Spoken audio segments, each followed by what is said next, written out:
Oh, hey everybody. What's going on? Oh, I see you. Andrew, how you doing this evening? Mr. Lockett, this is the perfect video for me today. I have corned beef brisket to cook and smoke tomorrow for my daughter and her significant other. Hey, yo! Mo Butter Baby. Coming Stuff Barbecue, what's going on? We got Jimmy in the house. Mr. Hockett, how you doing? Andrew says hello from Caney, Texas. Beers Jack just stopping in for a short amount of time, man. I appreciate you popping in.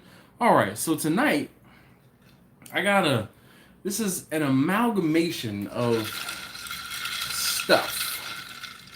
All right, this is a stuff concoction. What I was looking for was a soda, but apparently all of the sodas are gone. I was unaware because the soda just has the right amount of syrup and sweet to the clear, point blank. So what I ended up doing was I have a certain amount of clear. I have a little bit of cream, Concord cream something Manischewitz, a little bit of grenadine, and I'm gonna add a little bit of lemon lime sparkling water. Yeah, I played bartender tonight. That's why I was a little late, because I was playing bartender and I should have been sitting down drinking. All right, so let's see. Alton, I see you, man. Don't worry, I'm here. Yeah, Jack says he's in Eastern Pennsylvania. Yes, sir. That's the best part of Pennsylvania. Southeastern Pennsylvania Transportation Authority. Yes, buddy. SEPTA. Kent, Daddy Dutch, and Mr. Hockett. How you doing? All right, Alton's in the house. That's for daggone sure. He let it be known. Barbecue with Big Daddy. What's going on? Veterans Barbecue. What's going on with you? Dr. Ramirez is in the building. What's good? I feel like... No, I'm going to save the Mama Juana shots. We got to savor those. Signing in from the hospital. Hopefully, are you in the hospital or is the baby in the hospital? Hopefully, everything is okay. You can't just start off by saying, "Hi, I'm signing in from." Like, are you working at the hospital? We inquiring minds. Kirk says, "What's happening?" Kirk, you know I'm gonna see you next week, so be prepared, yo. Tony, what's going on? All right. Amalgamation. Jeff. Eric Kerr, please try again later. Doris Boyd, how you doing?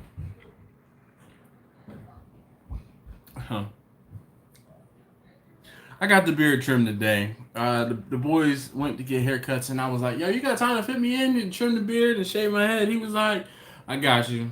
Okay. Take my money. Boogie Smoke Shop definitely in the building. What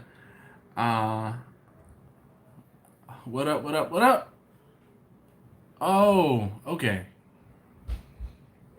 All right, well, Doc, as long as everything is looking on the up and up, hopefully everything is looking on the up and up.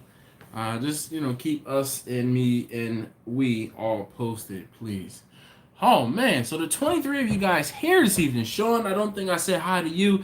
Anyone else I didn't say hi to, please speak up, let yourself be known. And, just comment if you are a first-timer. Are you a first-timer? Is this your first time? Yes, you. Is this your first time joining, being on a live stream? If it is, just say what's up. Dustin, how you doing this evening?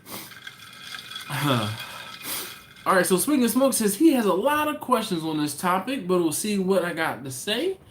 Yes, definitely great to hear that it is non-cancerous, and I am very happy for you as well. Alton, this side eye, that's for you. That's for you, dog. That's for you. All of it is for you. All right. Yeah, I'm just gonna take a sip of this. It actually turned out. I heard you say today But is this your first time on one of my live streams? If this is your first time on one of my live streams, period, okay, please let yourself be known so I can say hi to you. All right. Chef Autumn Day. Excuse me, Dad. You what? I just wanted to ask. Scott's been like completely bugging me. Hold on, guys. Hold on, guys. Hold on.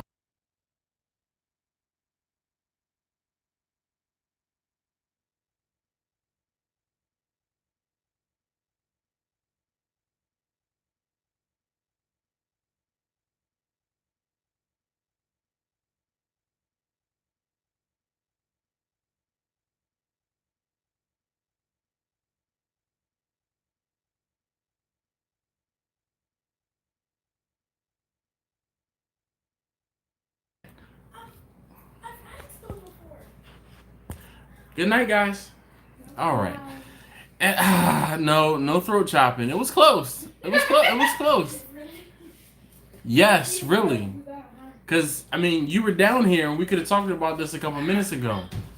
Anyway, King Goliath, how you doing? Chef Autumn Day, thank you very much. And I apologize for that rude interruption by my boys. And now they're fighting and falling up and down the stairs. All right, anyway. Chef Autumn Day.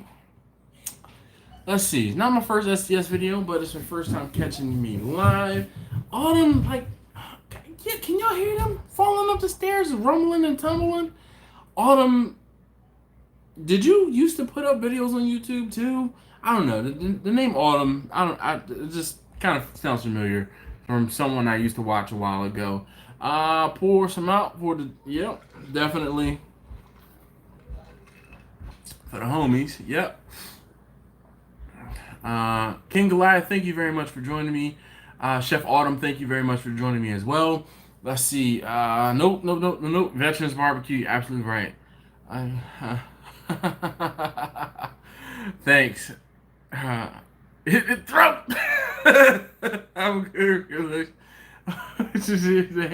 Yeah, I know. See, Veterans Barbecue. I'm decent at reading lips as well, because when I talk to people in person, I tend to read their lips to make sure I see what they say, because sometimes I stop listening.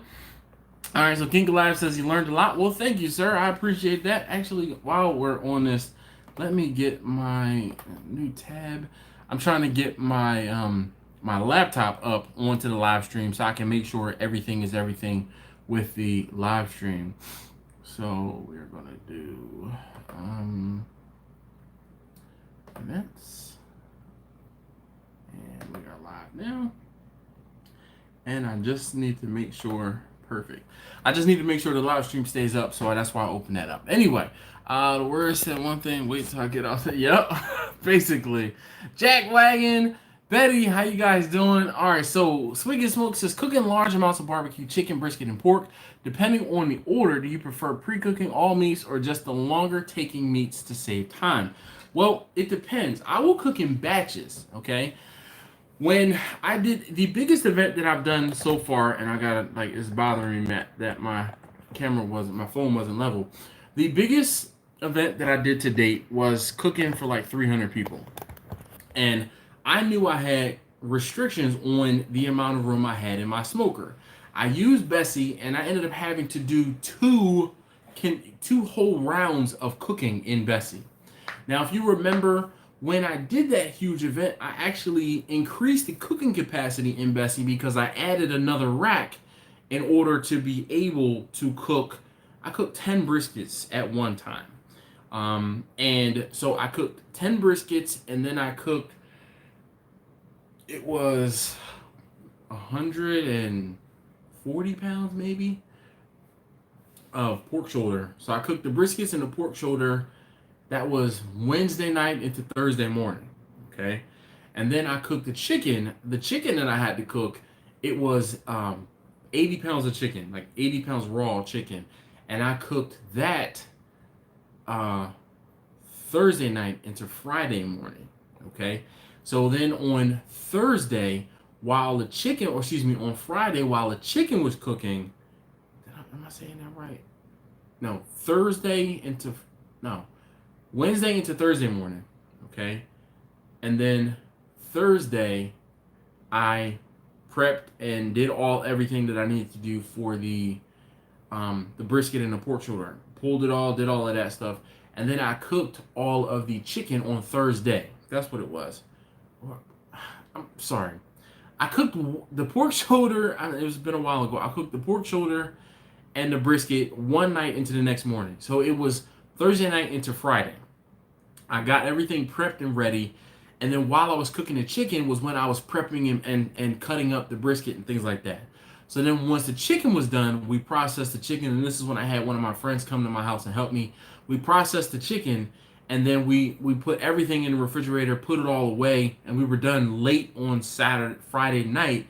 And then he came back early on Saturday morning. We went to the venue, and we used the auto sham there, which is like a big cake, like a big proofing box, and we warmed everything up there. So it was just a matter of I didn't have enough space to cook everything all at one time, so I had to cook in batches. And I knew that the chicken and the beef and the pork were going to take longer, so I cooked that. It was Thursday night into Friday morning, and then Friday during the day, my friend came up to the house and he helped me out in processing the pork and the brisket while the chicken was cooking. Loiter's gonna. I don't know. I haven't seen the likes or no dislikes.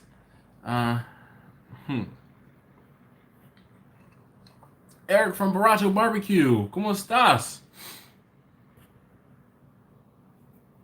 Yes. So we can smoke Kevin, right? Kevin. So that's the whole thing. And you know, the things that I do different things not because I try to do this. I do different things because I try to do this, okay? I try not to have like stressful cooks, and I think about the order of operations. It's like, okay, if I need to cook this amount of meat, I need to start with this amount of meat. And if I'm starting with this amount of meat, how much of that amount of meat can I fit into the smoker at one time? And all right, well, I'm not going to be able to fit it all into the smoker at one time, so am I going to have to cook with a second smoker, or am I just going to have to double up the cook? And that's pretty much what I did. I doubled up the cook. So the good thing was, because I increased the cooking capacity in Bessie, I was able to use both of the top two racks and cook all of the chicken at the same time. Whereas before, when I had the previous biggest event that I did, I ended up having to cook half of the chicken at one point and then another half of the chicken at another point, because I had to, and that was just because the 40 pounds of chicken took up almost the entire top rack of the smoker. So the good thing is the chicken cooked faster than the pork shoulder did. So I was able to cook half of the chicken, or get half of the chicken almost done. Well, no, half of the chicken was done by the time I put the other half of the chicken on, and then the pork was done by the time all of the chicken was done. How many pounds of people can you cook for now? If I was cooking in all three smokers at one time, a lot. I don't even really want to think about it, because now, you know, I've kind of increased the flexibility in them as well, because I mean, I don't know, I could probably cover 500 or 600 people. I won't say easily, because it's just me processing a lot of everything. And that's a lot of running back and forth and monitoring temperatures and chucking charcoal and throwing sticks. So I don't know if I would be able to handle it by myself. And a lot of, you know, probably 95% of the things that I do by myself. I know every single cook I've done in the last like year and a half, 2 years, has been by myself. Aside from, you know, one of my sons helping me carry a tub of, you know, a busboy pan of food outside, or sitting by the smoker with me every now and again. For the most part, I'm doing it all. I'm doing it all. I mean, and I've had people offer and try to help me do deliveries and things like that, but I want to maintain the control over every aspect of what I'm doing. So it's difficult. It is very difficult. Jack says all of his cooks are stressed. That's why he smokes the packs of Camels and why he cooks. Well, Jack, man, Jack swears that all of his food tastes like cigarettes. Okay, Jack, find my number, hit me up, and we can talk. Cause we gotta figure out what's going on. Like, definitely, we gotta figure out what's going on. Veterans Barbecue. What is your name, sir? I think I've asked you that before, but maybe I haven't. But if I haven't, then please tell me what your name is. And Jimmy from Cuff and Stuff Barbecue says, hit that thumbs up, please. Yes. And please and thank you. Hitting that thumbs up button not only makes me feel better about myself, it really does help these videos and my channel. So Veteran Barbecue says, I would be nervous that the food in the danger zone and someone gets sick, then blames my food. Well, Veterans Barbecue, you may not have been around long enough, but I had a cook not too long ago. It's been less than a year, where I forgot some food in a Cambro. Like, I thought I pulled all of the thighs out of the Cambro, and I hadn't, okay? And what ended up happening was when I went to look for, I'm like, where are the thighs? Like, I know I have these thighs. Like, where are they? And then I found them. And when I found them, I opened up the foil on them, and like I could immediately smell that they had soured and they were moldy. And I was like, oh my God, oh my God, oh my gosh. Like, oh darn, oh darn, oh darn, oh darn. But it wasn't oh darn, oh darn, oh darn, if you know what I mean, right? I ended up having to run to Sam's quickly, first thing in the morning, buy chicken. The good thing was it was the chicken and it was the thighs. So I was able to open up the chicken thighs, flatten them out. I cooked them hot and fast, mixed everything in together, made what I had to make. I actually, I think I did a lessons learned on that particular cook. So if you haven't already checked out the lessons learned, so the lessons learned videos are usually when I make a mistake and then I figure out how to fix it. Now tonight's live stream was almost how do you turn around a fail, okay? Because I had a failed cook, but this failed cook I recovered from it pretty well, and I ended up making a side. But I don't want to tell you what that is because that video that's coming out about it is a few weeks away. So, yeah. How do you stop chicken from drying out in batch cooks? So now here's one thing also, Jason from Veterans Barbecue, and I'll try to remember that. I'm gonna try. So if you need to be like, hey, this is Jason or whatever, I'm gonna try. Here's the deal. In order to remove the danger from the danger zone, you got to either keep it hot or cool it. I have 2 refrigerators in my garage, so usually what I do is I process everything and I get it out to the garage. Process the next batch and I get it out to the garage. Process the next thing and I get it out to the garage. Now, that's when I have that much food to cook or that much food being cooked. I do also have I have a refrigerator upstairs we have an upstairs kitchen. This house used to be like sectioned off as apartments, but I have a refrigerator upstairs and I have a refrigerator, in our main kitchen. I have 2 refrigerators outside. Okay, so that's how I alleviate the danger from the danger zone. And then I've told you guys before, I just have to start warming things up, and I warm things up. Booster Plingo, form someone that quit smoking. Try not smoking. It will change how everything tastes. Yep. Benji, how you doing? Lou Calamadas, how you doing? Man, stop apologizing for being late. Hey Lou, how was good with you? How's school going? Chris, how you doing? What rub do I use on my brisket? This rub right here. If I don't tell you what rub I'm using, I'm not going to tell you what rub I'm using. The whole thing is, point blank, there are some things I need to keep for myself. And also, barbecue is very subjective, and not everything that I like is something that you might like. And with that being said, I keep some things to myself. All right.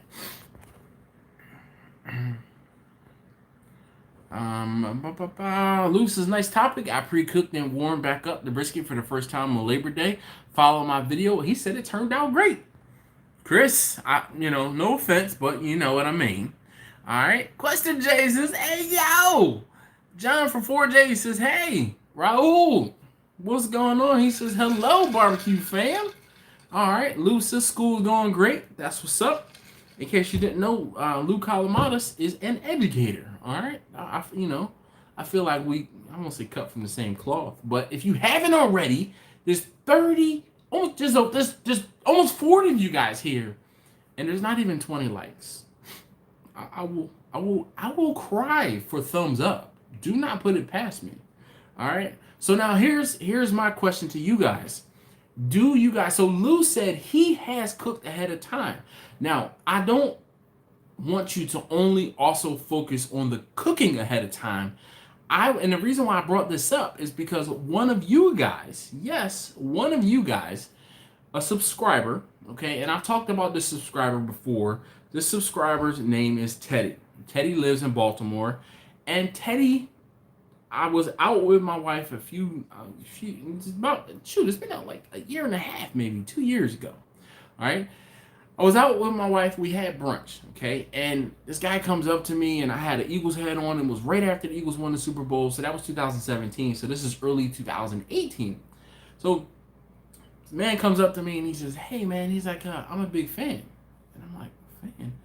He's like, over your YouTube channel. And I'm like, what? You watch my YouTube channel? He's like, yeah. He's like, man, you helped me out a lot. You showed me how to do this. You showed me how to do that. He's like, I cooked my first brisket and it turned out great using kind of some of your methods. He's like, I really want to say thank you, and I'm a big fan. I was like, oh, man, that's great. I said, I'm like, wait a minute. Hold on, time out. You watch my YouTube channel? He's like, yeah, I just saw you got that big green egg, and you doing this with it, you doing that with it. I was like, I look at my wife, I was like, yo, he watched my YouTube channel. Like, I was completely taken aback, okay? Completely taken aback. So I'm like, okay, cool. He gave me his card, and I said, hey, man. I said, you know what? Let's take a picture. So we took a selfie, right? Or an ussy. So we took a picture, and I'm like, all right, man, cool. I said, keep an eye on the videos. I'm going to put you in this whole interaction. I'm going to put it in the video, and I did, okay? I met, and then I think I put in the title, I was like, blah, blah, blah, and I met one of you guys, okay? And that was, at the time, probably the third person that had come up to me and said, hey, I've seen your YouTube channel, all right? It's not very common that happens. But I say all of that to say, it's crazy. Yesterday, I was getting lunch with my manager, who's also, obviously my coworker, but he's one of my best friends.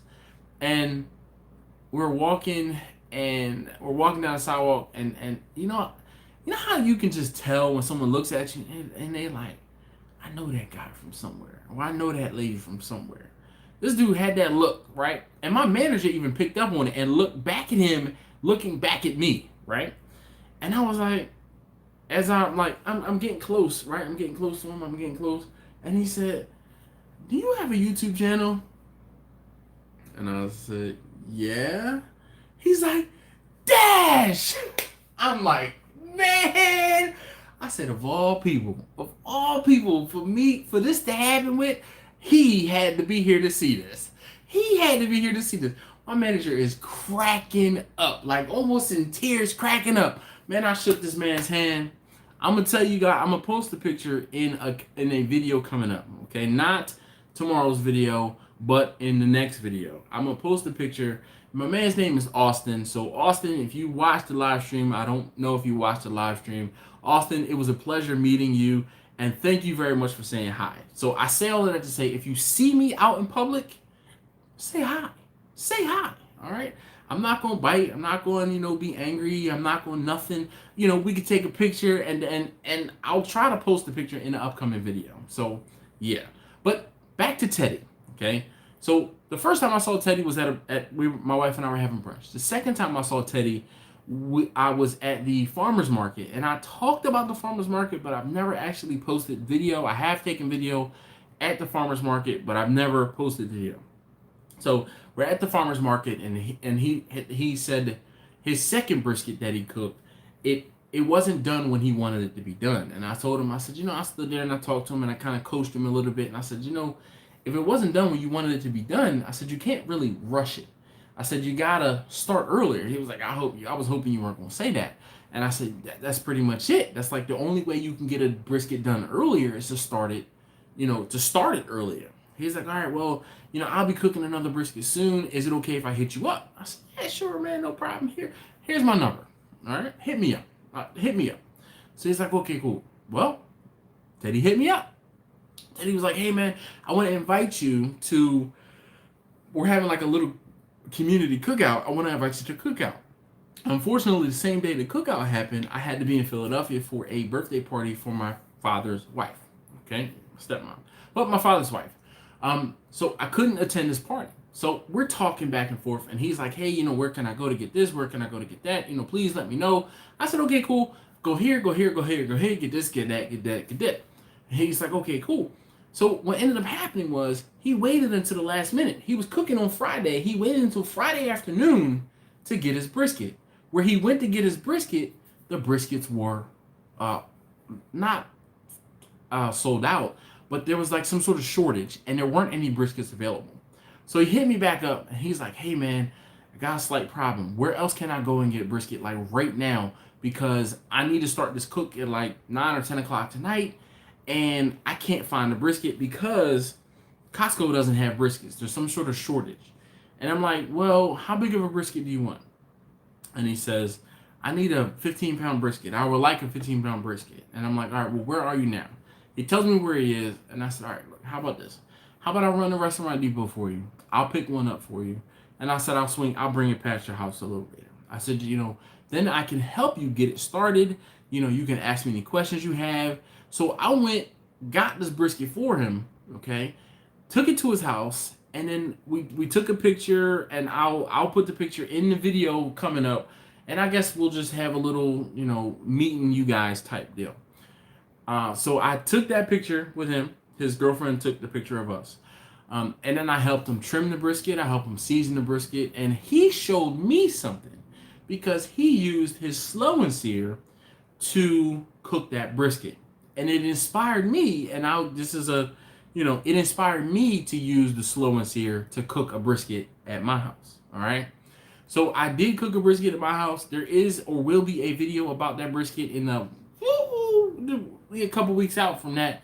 But just you guys on the live stream, boom. Now, I say all of that to say, you have to also make sure that you can get your food in a timely fashion. And I know I'm like, gosh, I'm 5 minutes behind in the comments. So I'm going to try to catch up to the comments. Raul, I say hi. So we can smoke. He said, ever had 2 orders at the same time that made you cook ahead of time that you stressing the issues you wouldn't do it again? So we can smoke, and yes and no. Do you remember me talking about about a month or so ago? I had 6 events in one weekend. Okay, 6 events in one weekend. So now on Saturday, I had 4 events, and on Sunday I had 2 events. The thing on Saturday was one event, and now that group of events was the one I did the lessons learned about when I cooked half of the food that I needed for a particular event. Now, what saved my bacon was the fact that I cooked everything, and I was going to cook everything in advance and then kind of refrigerate things so everything would be done. Because I cooked everything in advance, it saved my tail, and I had enough food for the event. So what I end up doing is before I commit to delivering food to different people, I see what time they need the food delivered or what time their event starts. Because the first event started at 2:30. Okay, let me just, that's going to be rough. I gotta start early, but I'll get it done, right? And then the next event after 2:30 wasn't until 4:30. All right, well now that gives me 2.5 hours. I can go drop the food off, get back home, pick more food up, and then continue on to where I need to be, okay? And then the next drop off after 4:30 wasn't until like 5:30 or 6 o'clock. So the 4:30, I said, hey, is it possible for me to come closer to 5 o'clock or closer to 5:15? I said, I have another event and I have to drop food off. And you have to just ask. If they have a hard stop, then they'll tell you, oh, okay, no, I need this food exactly at 4:30 because I'm getting, I'm the person that's coming is surprise party and they're going to be here at 5 o'clock and I need you in and out by 4:45. Okay, cool, no problem. You know what? I'll adjust my schedule. Okay. Now, if something like that happens, someone will be flexible. I will tell you, someone will be flexible. So if you have a hard stop, you make that your priority, and then you flex forward or you flex back your other deliveries. So, yeah. Steve W says first time joining live. Steve, I apologize for being so late I apologize for taking so long to acknowledge you. Jay, it's not a Rolex, man. It's a Boulevard watch, and I took it off. That's my Boulevard watch. Benji says he's been busy. Just bought my first house. Yes, Benji. I think I did. Have I seen your stuff on Instagram? Baby, stop by to say hello. Hope all is well. Soul food cooking. Everything is good. Throat chop. This is a teacher with a barbecue obsession. Nothing wrong with that, man. Says 36 watching, but only 23. Yes, but only 23 thumbs up. Please get those thumbs up, guys. Jay from Jay's Rapping Barbecue. Teddy Riley. Let's see. Question Jay says hi. Never seen a video of me cooking on a drum cooker. Chris, you gotta dig back in the archives. Dig back in the archives. There are videos out there of me cooking on those drums. They are few and far between. I tell you what, you guys, there have been a few of you guys who have been asking, and a few of you guys who have gotten the, what are those things called? The pit barrel cooker, and you've made your own ugly drum smokers. You guys have asked me pretty much, and the main reason why I don't cook on the drums anymore is because I can cook twice as much food in Vicky using the same amount of fuel, if not less, than a drum. So it's, to me, I just know it's being wasteful. So that's why I haven't. But I'll tell you guys, and this has been in the plan. I just haven't put it into practice or put it into motion. But I will pull one of those drums out of retirement and start cooking on it. All right, even if it's just for me here at home. When you get recognized in public, your channel is both awesome and weird. It is. Oh my gosh. Yes, it is definitely weird and awesome at the same time. Cook 70 racks of ribs for a church on Sunday. How did that cook go, Kent? Yes. Question J, almost at 13,000. So I'm a little north of 12,925 or so. Problem is, YouTube has instituted this plan where the outward numbers are only 3 digits long. It kind of sucks. I'm not a celebrity, Chris. I'm a regular guy. You get brisket done a little faster if you wrap it. Nah, I won't say no. I think it's contingent upon the temperature, Alton. And you can turn the temperature up or you can cook it faster if you wrap it. Because if you leave it cooking lower and slower and you try to turn the temperature up to speed up the cook, then you'll burn it. At least, I think. This probably never happened with me unless you come to Houston. Well, Andrew, you never know. It's absolutely hug. Well, Benji, I'm going to look forward to that. Mounting and hugging, I guess. Yes, Alton, it better be a manly hug, all right? That's all, the big manly hug. Yes, it better be a manly hug. That is, yeah, I did. Hey, Kent, do not threaten me with a good time. He's talking about with a reach around. Yep, so Swig and Moke, that's what's up. Love this channel. Chris Franklin says, love this channel.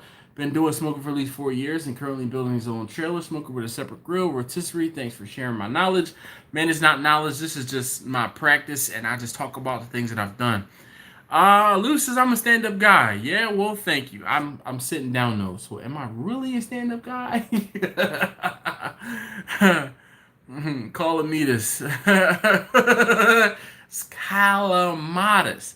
Hey, Lou, I'm going to be in New Jersey next week. Next Sunday, I'm going to be in Atlantic City. I don't know. Maybe we can link up and, shoot the breeze. But it's going to be car related. I don't know if you're into that or not. But I'm going to be in Atlantic City next Sunday. Just got off Kent, now drinking a beer, hearing Dash spit some knowledge. Oh man, I'm just talking trash. There's no knowledge. Learned not hunt for meat on Friday. Oh my gosh, yo, Lou says he learned to not hunt for meat on the Friday of a holiday weekend. Yes, yes, and yes. Uh, Steve says, "Lady Butter Baby, what you drinking tonight?" Tonight, I have some of Jimmy's Jimmy's juice. Okay, the clear. All right. I have a little bit of the. I found a little bit of Manischewitz. It was like a Concord sweet cream something, some grenadine, and a little bit of lime sparkling. Sparkling. I'm like spring water? No, sparkling water. Apparently, we don't have any more sodas in the refrigerator. Average Modelers is what's up. Been watching for a while. First live stream. You have a great channel. Thank you so very much. Thank you very much. Rich from Catonsville. So Rich actually, and I don't think I think what Rich has cooked, I just cooked his food and then I took it to him. I did not do a video, Rich, unfortunately. It was just one of those things where the timing didn't work out and I ended up, Rich, I tell you what, you know what ended up happening? I was about to lay down and I thought you wanted your food 2 hours later than you did. So what ended up happening when I cooked your food, I didn't do a video because I was slightly pressed for time because I came in the house after picking my kids up from their school, and I came home and I was about to lay down and I said, you know what, let me double check everything before I take a nap. And sure enough, you wanted your food at like 12:30. So 12:30, I think I had a 12:15 delivery at your house. And I thought you needed a 2 or 2:15 delivery at your house. And I was like, I can take a nap for an hour or two. No, I couldn't. I ended up popping up, going, starting the smoker, getting everything done. And, you know, I brought you your food and he liked it. He left a glowing review and even reposted his review on Instagram. So those of you guys who will follow me, that is the man who left the review talking about I was professional and the food came on time. But what you don't know is I lost some sleep that night. But it was cool. It was cool. You know, meeting another one of you guys, another subscriber, that to me, that's dope. Jay says his next door neighbor ended up buying a cheddar. He ended up telling me he inspired him to grill. That's crazy. Jay, you know what?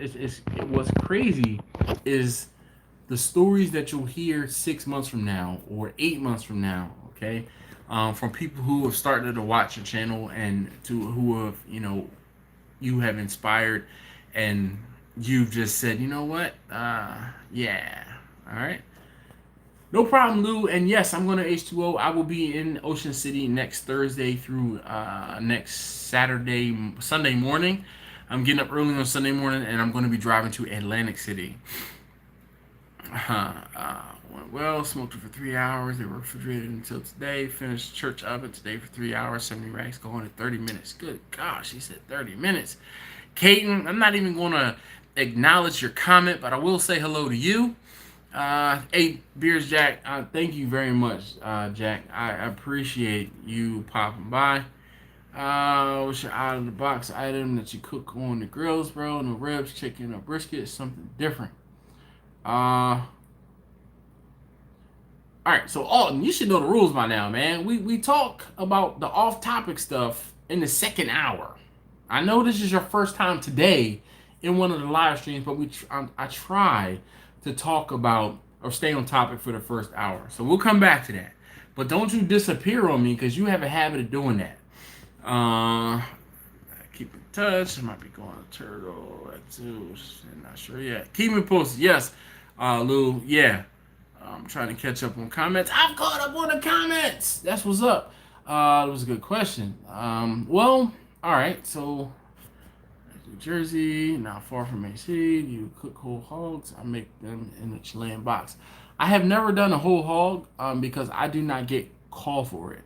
Most people around here will not pay for how long it'll take for a whole hog to cook. And then people want that whole show of the, you know, it's just not in Baltimore.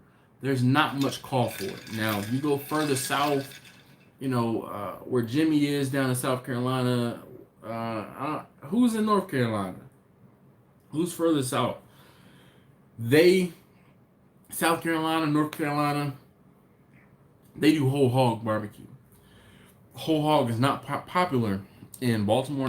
There are a few people that are, successfully doing whole hog barbecue, but like they're doing whole hog like luau type stuff. Yeah.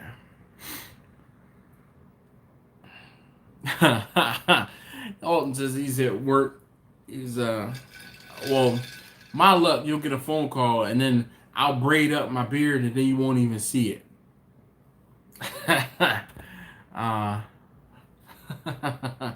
Maceo, how you doing? Maceo was another one of those people that recognized me in public a few years ago, and I think Maceo was the first person. Maceo was the first person to recognize me in person.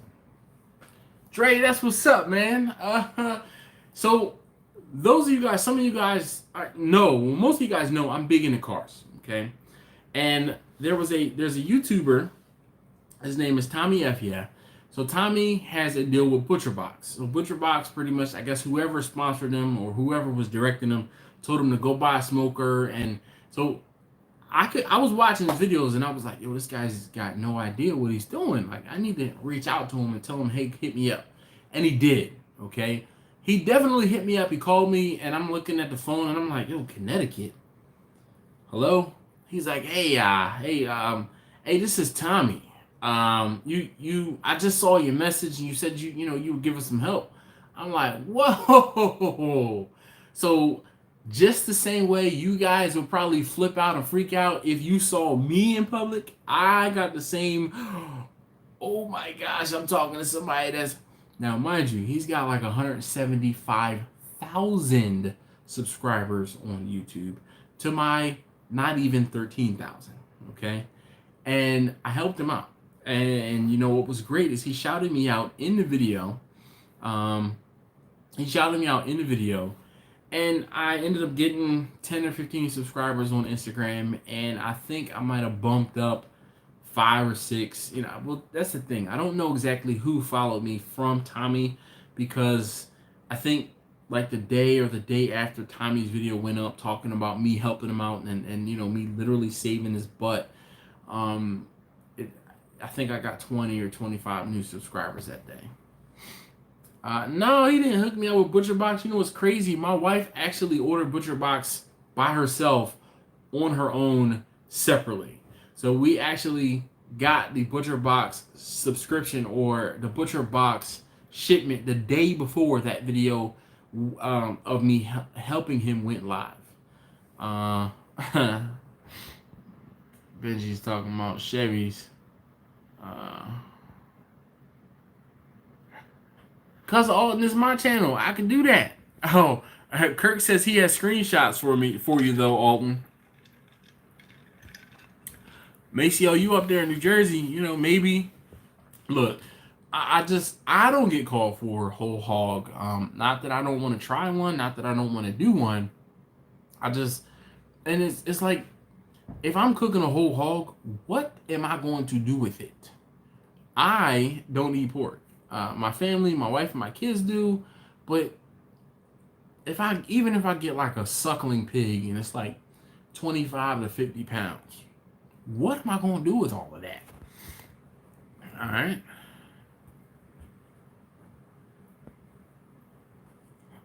Hey, you know what, Jack? My subscribers are definitely the Wait. No, Dre, I've never cooked so I don't cook at public events. I don't have the licensing from Maryland to cook at public events. I do more small catering. So if you need me to do something for you personally, we can work that out, but never for the public, or at least not to the public just yet. But I wish, man.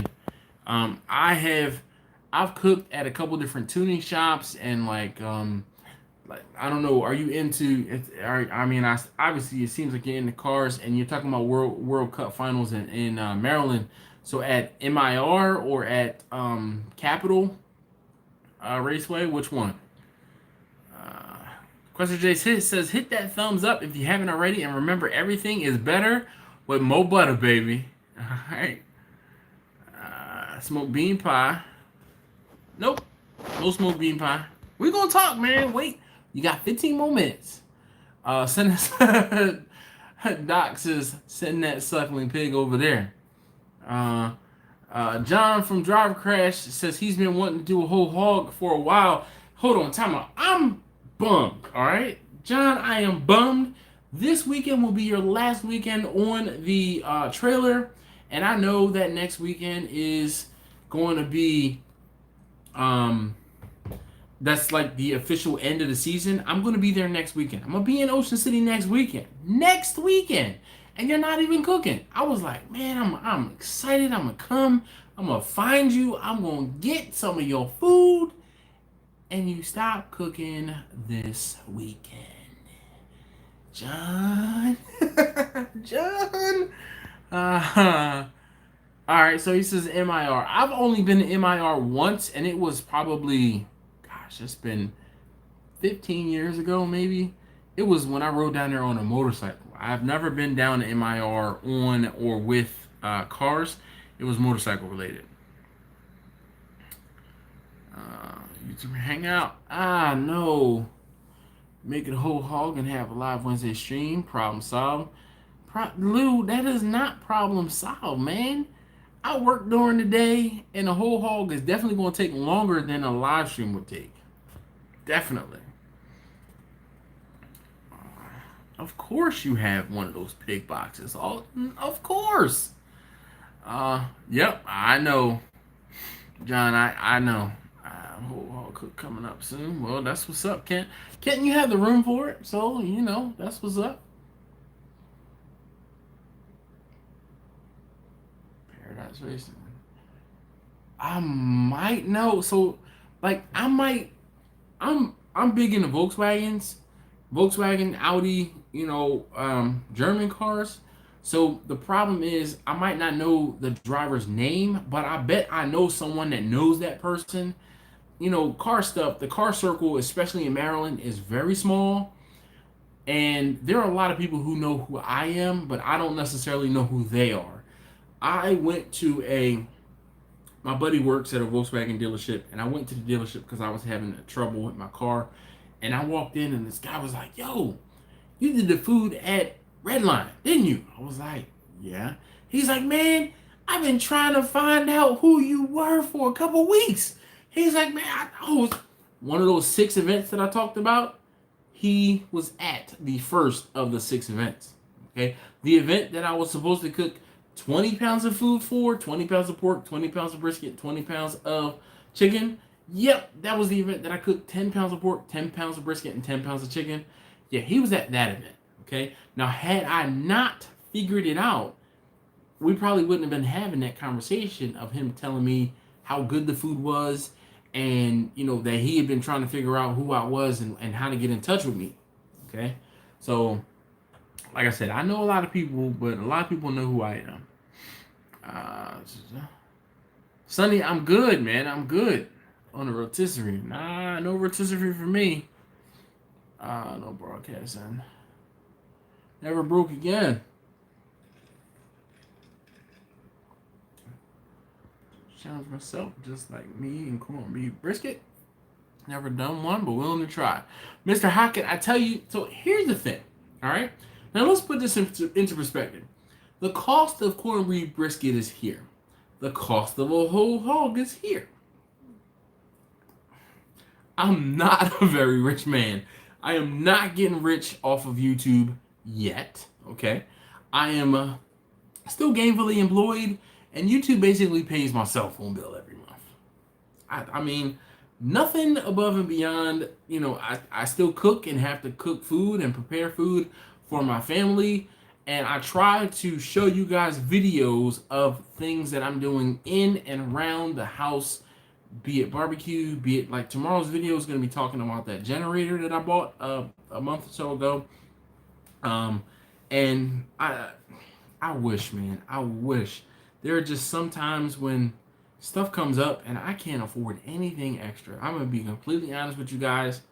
I wish I could afford, to buy a really nice, if I could spend $200 on a cut of meat, I would love to. It just is not in my budget. It is not in my budget.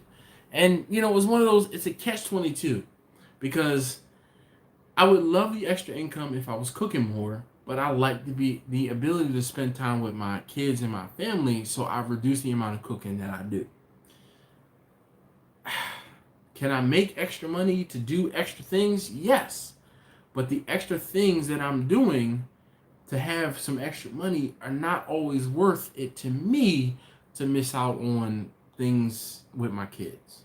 So, I hope you guys can understand that. So, a lot of times I kind of almost, now I don't turn down catering jobs. I'll turn down or I don't cook anything as much extra to do like side work, if you will. Just because I want to be able to spend more time with my kids. Let's see. Jimmy from Cuff and Stuff says, I mopped a pig all night and well into the morning for lunch. I can imagine. Shoot. You see my newest video? It's all about the challenge. Nope, I didn't. Jay, I saw the roast con pollo last night, but did I comment? Because I was watching it as I was falling asleep. And if I didn't comment, I'm sorry, but that looked good. Like, I was sitting there like, man, I could do that. Like, Whoops. Corned beef is easy as long as you brine on point. Oh, man, don't say corned beef brisket is easy because I failed at it. I got to try it again. Dog. Yo, you have like, I thought I had, you know what? You have barbecue tools like I have tools or had tools before someone stole a lot of my stuff. Like, my friends hit me up first and was like, hey man, do you happen to have this? And I'm like, yep. I'm like, you want me to leave it on the porch or you gonna come and meet me or what? Like, how? That's all that's supposed to mean. Like, of all of the people watching, you would have one of those. Now, granted, you are a little older than I am, so you've had more time to purchase some of your barbecue tools and toys, all right? But that's all that means. Like, we all have that one friend that has all of the tools and has everything necessary to get jobs done. We all have that one friend. Alton, you, sir, are my one friend that has all of the tools necessary. He does a lot of Toyota engines. In other words, 4-cylinder with record for a while. He's from Maryland. So, Dre, as far as the guys that I know that do a lot of Toyota engines, I know Brady from Pure Automotive. Okay, he's got that lime green. I don't know if it's an 86 or if it's a, if it's a BRZ or if it's an 86. I don't know. I can't remember, but one is one. It's either the BRZ or the 86, but I know Brady, me and Brady go back a while. And the guy that works with Brady, Joe, I've known Joe for a very long time. So he and I are real cool too. I smacked up one of my cars years ago, and Joe is the painter, and Joe helped me get my car straightened out way back when, before he and Brady got together and opened up that shop in Millersville. So obviously you're in Maryland. Where in Maryland are you? Are you in like Southern Maryland? Are you closer to Baltimore or like further out west, like Frederick area, Hagerstown? So yeah, but I know Brady. Brady's one of those, as far as shop wise, Brady's one of the fastest dudes I know from a shop, and he's got that 2J hood. Cause he had what did he have in it? I almost think he LS swapped his 2J. Excuse me, no, he 2J swapped the BRZ or the 86, whichever one it is. And he and Joe were selling and working on swap kits. It's going great, man. Never broke again. Money gang. It's great. 589 whole hog is a lot of weight. Yep, there you go. 589 barbecue. I figured that out in the beginning. He said whole hog was a lot of waste of pounds for pound. His opinion. You have all of the bones. You have all of the skin, which you can kind of salvage, but there's a lot of waste. Okay, for me, I would just rather cook and I had the first time I had someone inquire about a whole hog cook. I said, okay, I can cook a whole hog. I said, I'll figure it out. I said, but you're gonna have to pay me to cook a whole hog. And they're like, well, how long do you think it's gonna take? And they're like, well, we want a 150-pound whole hog. And I said, to cook a 150-pound whole hog, that's gonna be like 18-hour cook. I said, you're gonna have to pay me for the hog. You're gonna have to pay me for the time I spend. And then I said, then if you want me to help serve it too, I'm like, you're looking at almost 24 hours billable or 20 to 22 hours billable labor on top of the cost of the pig. And she was like, okay. Okay. She's like, you know what? No, maybe we won't. And Alden wasn't offended. Alden can't get offended. He can't. Because Alden can't offend me. I can't offend Alden. That's just how it works. He ribs me and I feel the kidney shot. I be like, oh man, like yo, that was low. Like, oh, he throwing shade. But I know that's what he does, and that's, I get him back every now and again. I get him back. The problem though is Alton does live streams when I'm not available to get on and do a live stream or get on the live stream to give him grief. Like Wednesday is the one day during the week that I'm not driving or I'm not doing family stuff or I'm available to sit. When he does like premieres on a Saturday, yo, those are the worst time for me. I can't get on and provide banter because I got family stuff going on. Average Modeler says he lives in Texas. Hogs are free and a good rifle and the right property and good gun. Bag of hog. Yep. No problem. Just started following me a couple of days ago. A lot of tips from you. Thanks for catering job for 50 tomorrow. Just put the ribs on. Well, Gerald, good luck, sir. Payment mortgage catering. You know what, Benji? There's nothing wrong with that. And I know, dude, I did it for a year and a half. And though I wasn't paying my mortgage, thank goodness, I was definitely paying for my daughter to go to daycare, paying for fuel for the vehicles, paying my cell phone bill, paying the Easy Pass bill, for the tolls, paying to put food on the table because those were the things I took care of. All right.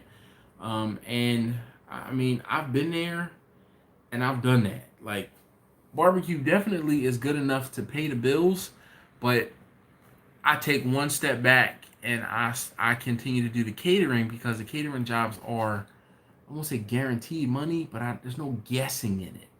Versus me saying, all right, I got a brisket, I got a couple racks of ribs, I have some chicken, I have some wings, who wants what? And then I hear crickets. And then I'm stuck holding the bag and I don't want to waste food. I'm tired of wasting food. Hey, Alton, come on, man. See, I told you, this the ribbon. That's the ribbing. That's the boom, boom. All right. We go back and forth, man. It's all right.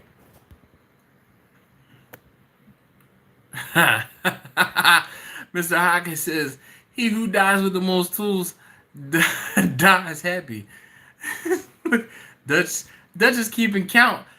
How many times have I offended Alton in the 20 minutes that he's been on the live? Wait. On the 20 minutes he's been active on my live stream. Huh? I could go and I roll with it, but true story is to this day, all the toys I have, I can cook in my kettle more than anything. You know what, Alton, I think I've said this recently, I understand why people love cooking on those kettles. I do. Like, the big green egg, I gotta walk past it. The Traeger, I gotta walk past it to get to the kettle. Alright? And I will cook on the Traeger and the kettle before I will cook on the Traeger and the big green egg. But there have been times recently where, and I don't post, and oh my gosh, I know Alton, you understand this because you know what the production is like to put cameras on a cook and to make sure everyone is quiet and to make sure everyone is out the kitchen and to make sure no one is out on the deck and to make sure there's no noise on the side of the house and to make sure that everything is clean and to make sure there's nothing in the background. I don't show you guys everything I cook. I don't. And there's some of you guys like, man, we want to see everything. Dog, I'm not making that much money off of YouTube in order to justify that. And Alton, like I said, of all people, I know you can understand what I'm saying. Jack says, my friends say I must be rich as I have all the tools in the shop, including the four-post lift. I tell them I have to eat PBs and J's because of my shop. You know what, Jack? You will probably understand this. I had probably $1,500 to $2,000 worth of tools stolen from me not too long ago, and it has been a tough pill to swallow. And as much as I would love to go out and run up the credit card bill and buy and replace all of those tools that I had stolen, I'm like, I just can't do it. I'm going to have to take the time. Now mind you, I'm 30. It's 2019. I'm 38. Okay. I will be 39 in less than a month, okay? And it has taken me from the time I was 16 to the time I was 38 to acquire a lot of the tools that I have. And the worst part is he stole some of the tools that I've had since I was 16, all right? Some of the sockets that I've had since I was 16. And I'm like, yo, those tools have lasted through multiple vehicles, multiple relationships, multiple states, multiple residences, and this jackbutt just took it. Now, there's some other tools that I had like less than a month or two, and he decided to walk off with those too. A bitter pill to swallow, nonetheless. All right. He's a mechanic and invested in tools. You know what, Jay, man? Investing in tools, and that's how I look at all of my smokers and a lot of my barbecue equipment. They're all tools. It takes 4 hours to cook a 70-pound pig. 4 hours. Ooh. All right, so Jimmy says in South Carolina, whole hog is more of a social thing. All right. John says crispy skin is awesome. Tornado watch down in Houston. Well, I'm sorry to hear that. Going to get one of those uncomfortable. Uh-oh. So here you go. Alton's got like 13 screens watching 14 things. Hey, handyman, how you doing? 20 minutes. I've been active. Man, you're not offending me.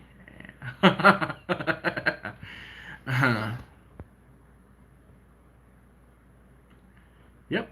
Oh my gosh, man. It is way too much hassle. Andrew says he's looking for a good stick burner. Any advice? I would tell you to, like, how big of a stick burner? Because there are guys that are using those Pecos offset grills, offset smokers. All right. I have never actually used an offset smoker, but I tell you, wood burning smokers solely are not for everybody. Everybody wants one, but not everybody wants to deal with everything that comes with using one. I had someone comment on the video today, the video where I cooked on Bernadette. And he said, why wouldn't you use wood? Why are you using charcoal? Really? I've talked about this numerous times, why I use charcoal so I can sleep, so I can get some rest. Like, I've earned the ability to use charcoal and cheat, if you will. So, let's see here.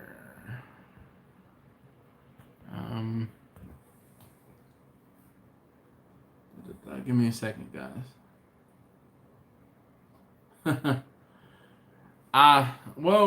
Let's see. Nostalgia Gamer, just careful of the language. I appreciate that, but careful of the language. Yes, Mr. Hawkins is over reliable. I guess he's got a pickles. Mm-hmm. Mm. Hey Lou, thank you very much, man, for popping in and hanging out. I appreciate it. Uh, exactly. Average modeler, man. I've wrenched, and unfortunately they were sockets, so I can't say that I've socketed, but I've wrenched on multiple vehicles. Yo, so much time and energy, and friends that have been over my house. We call my garage Fun Fam Tuning. Okay, so one of my friends is FunFamMedia. I'm Fun Fam Tuning, and we've done a lot of work here in my garage. If you aren't ready for the forever pit, then be ready to modify it for efficiency. Let's see. Well, Nostalgia Gamer, I guess you've been warned yet again. So, yep. Maceo, where does who live? Big Grill Empire, Big Grill Masters Empire. How you doing?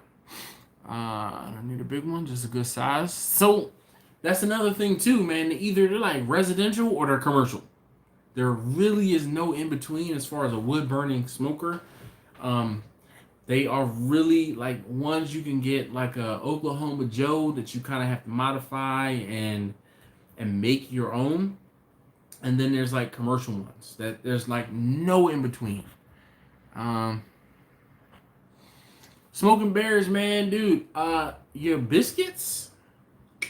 I was watching the biscuit video this morning at work, and I was like, man, how can I do something like this? only not problem, but the only thing that I saw, and I was gonna comment this, but I got a call at work, and then I'm realizing it now that I didn't actually comment on the video. But I would suggest you take the biscuits and stuff them all either before you put them into the pan, because you put the pan in the oven to warm it up, and then you took your time to stuff all of the biscuits and then put them into the pan and then put them into the oven. And I felt like you not wasted the heat, but it was probably cool to the touch or cooler when it went back into the oven. I don't know, but that was my thought when I was watching the video this morning. But that was it. No, dude. Marla, no worries. You stay as long as you like. At this point, it's an open topic. I'm going to drink some more of my drink. What y'all want to talk about at this point? Because those of you who were here because of the topic about cooking early and getting food early, it seems like you guys almost already know to make sure to buy your food ahead of time so that you're not stuck trying to buy food and can't. Andrew says he's in New Caney, Texas.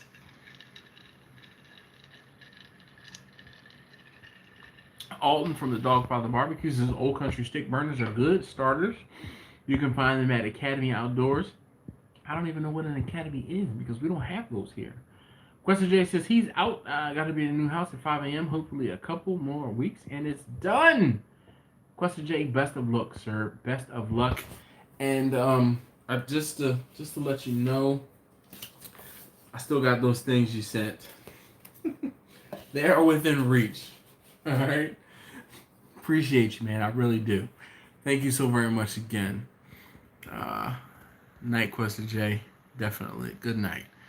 Enjoy your new house. Jack says Oklahoma Joe would pay for from the cigarette industry. Jack is so funny. Betty, how do you put up with Jack? How? Betty, you take over commenting and tell me how you put up with Jack, okay, and his rhetoric. So, yes. All right, so, Alton, the last out-of-the-box item I cooked, and I didn't forget, was that dumb cake, okay?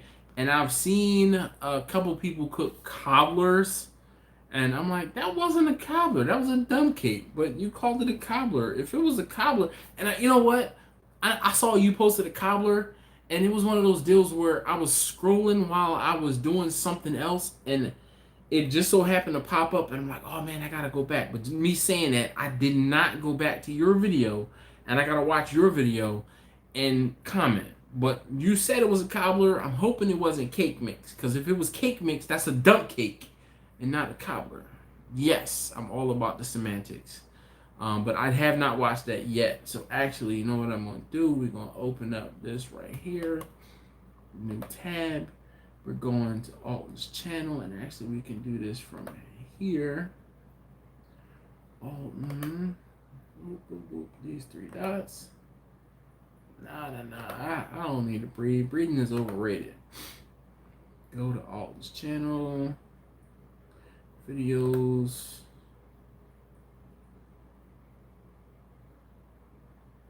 Oh, I swear I just saw.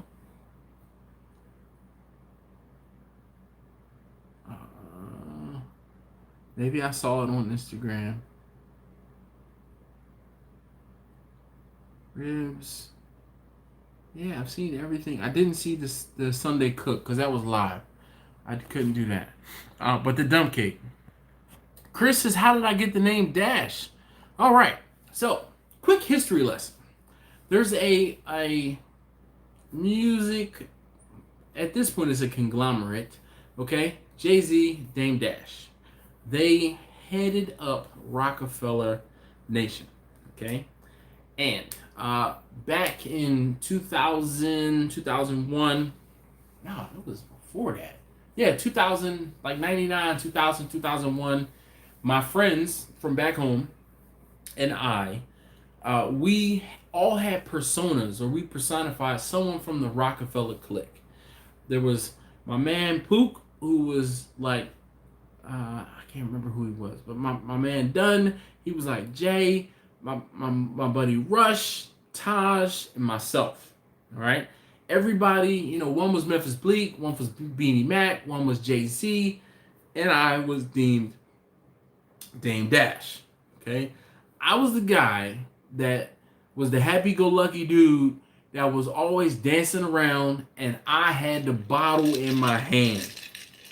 And 20 plus years later, that nickname has stuck.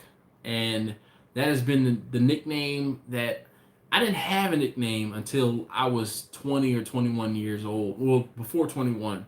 So like 19 or 20 years old, I graduated from high school. So 98, 99 was when I got that nickname Dash. And it is stuck. Like, stuck. So that's how I got the nickname Dash. It all stems from the Rockefeller clique and each of the Jay-Z, Dame Dash, Memphis Bleak, Beanie Man, Beanie Siegel. So the four of them. So Taj, Rush, Dunn, Pook, myself. My friend Pook, he was always Pookie. So he didn't get a new nickname.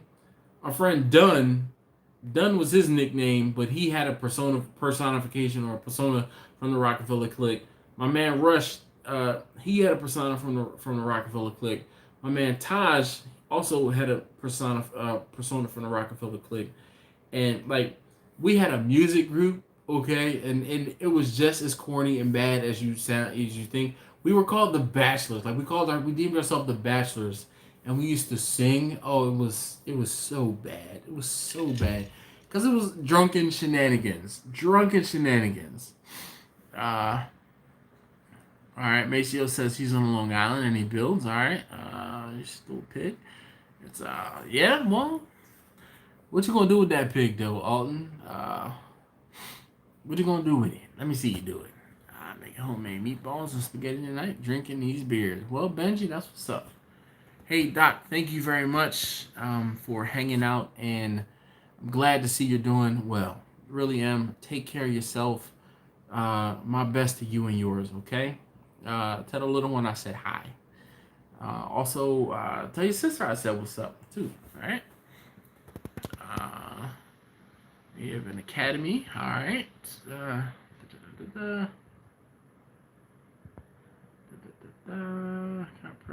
Nice.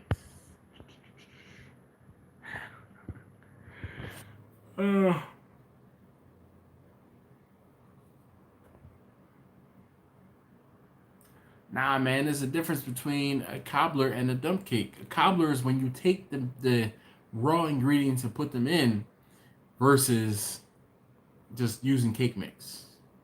It's like a banana pudding, okay?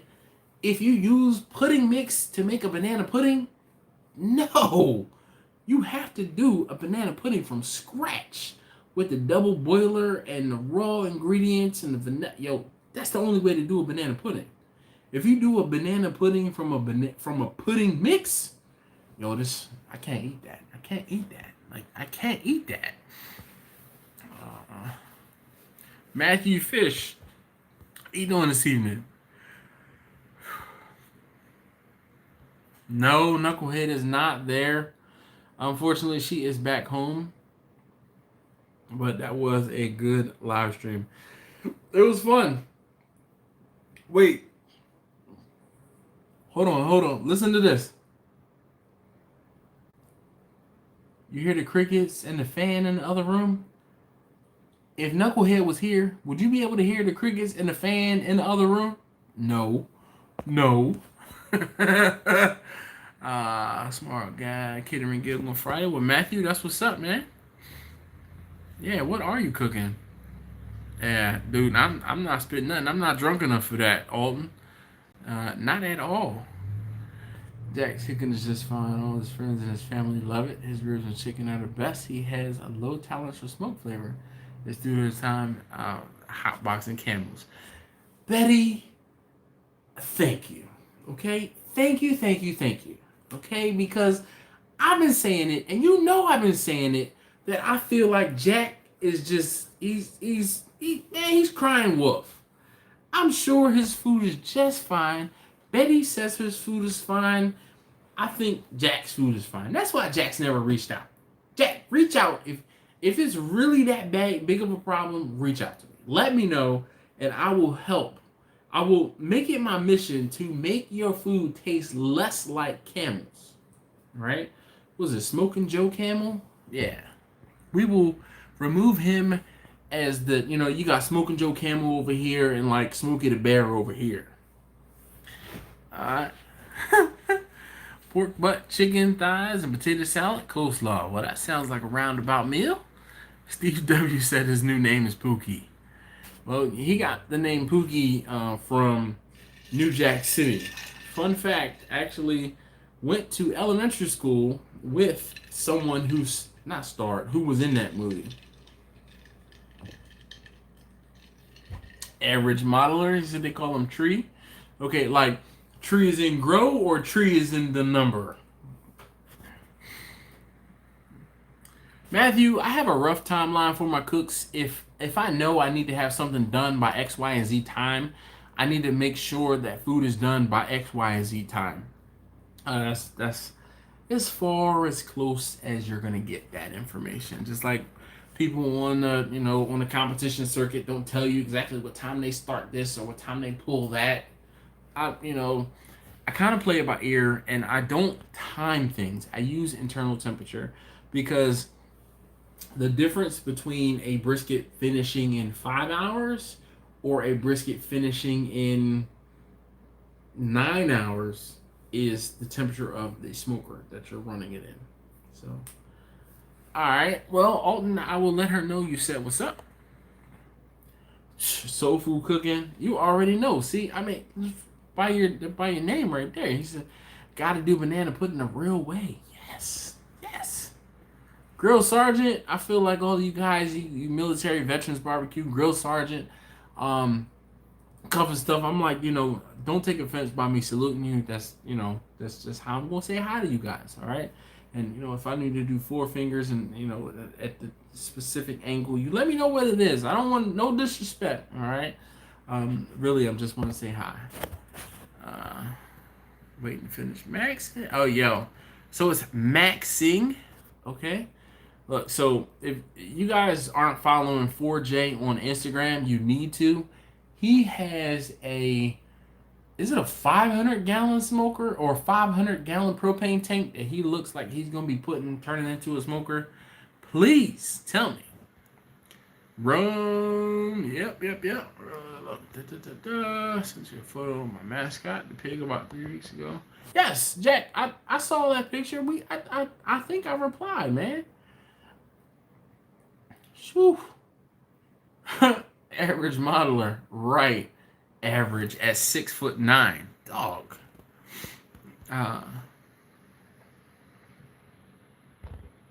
Brisket versus turkey. All right, Jeff. Okay.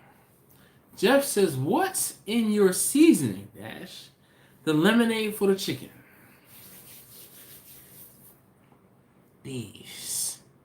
This. Okay. Well, actually, it's more like this one. Just this one is the seasoning for the chicken. This one is for the pork shoulder and the brisket. Like all of them for the pork shoulder and the brisket. But the chicken, just this one. Just this one. Just this one. We're not going to tell you. I'm not going to tell you how it gets yellow. I can't. If I tell you, I have to kill you. And I don't need any murder charges or homicide charges or anything like that.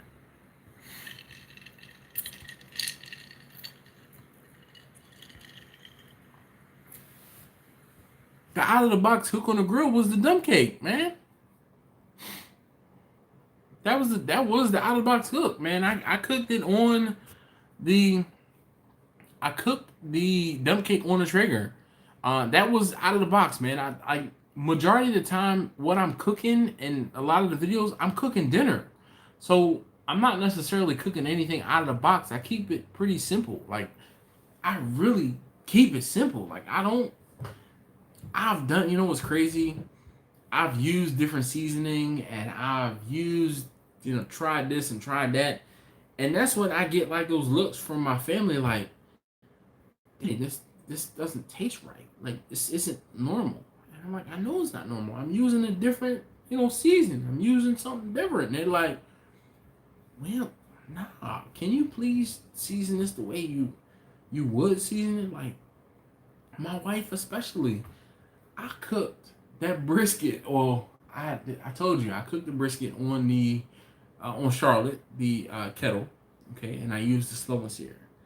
And on her way home from work, she's like, "What's for dinner?" I'm like, "Oh, I cooked the brisket today. It's been cooking all day long. The X, Y, and Z. I cooked this brisket.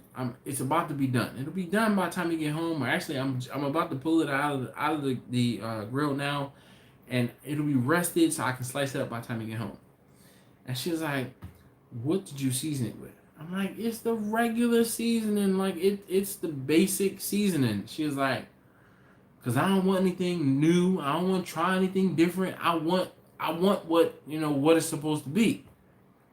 I'm like, okay. So more often than not, I keep it simple. They don't like, I won't say they don't like experimentation. The kids don't mind it. But my wife, when I'm cooking something and I'm trying to make sure we eat. All right, so John says it's 1,000-gallon smoker. Even better. Even better.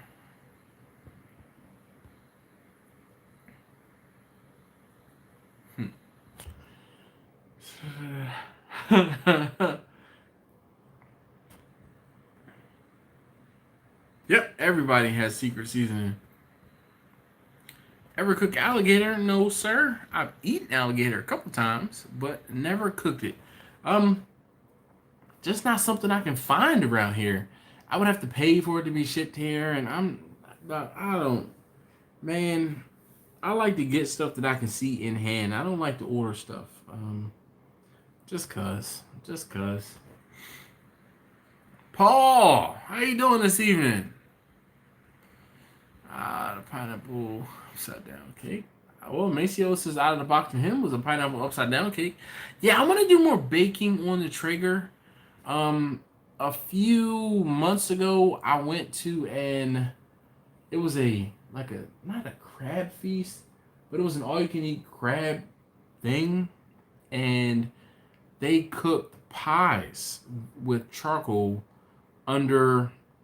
It was almost like a John boat, you know that flat bottom boat, but it wasn't a John boat. It was like on my Instagram. I posted a picture of this thing, but they baked these pies with charcoal, and I was like, "Yo, that is so dope.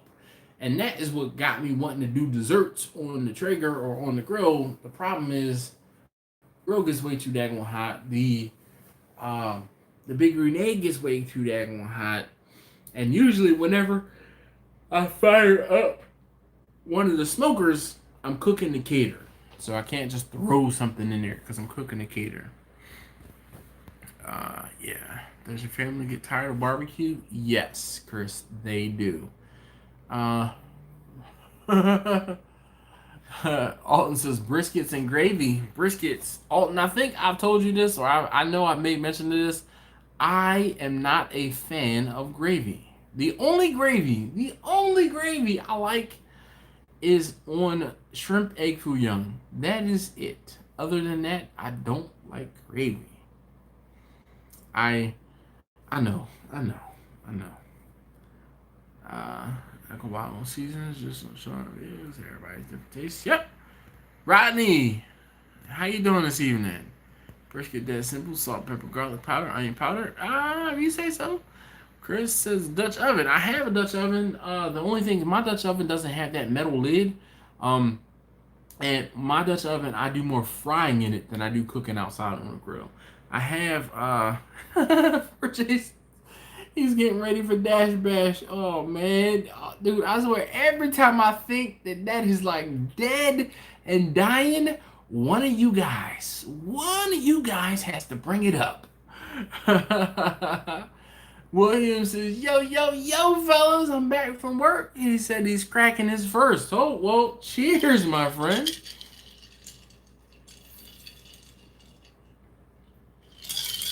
Oh my gosh. Rodney says, alligator is very expensive. His cousin lives in Lake Charles, Louisiana, and said a small gator is about $400. Dog, Paul, I tell you what, my wife gets tired of me smelling like smoked meat too, but, you know, she's thankful when she gets to eat. Now, I don't, cook, and that's the thing too, like, I don't, see, I'm cooking for other people, so it's kind of like,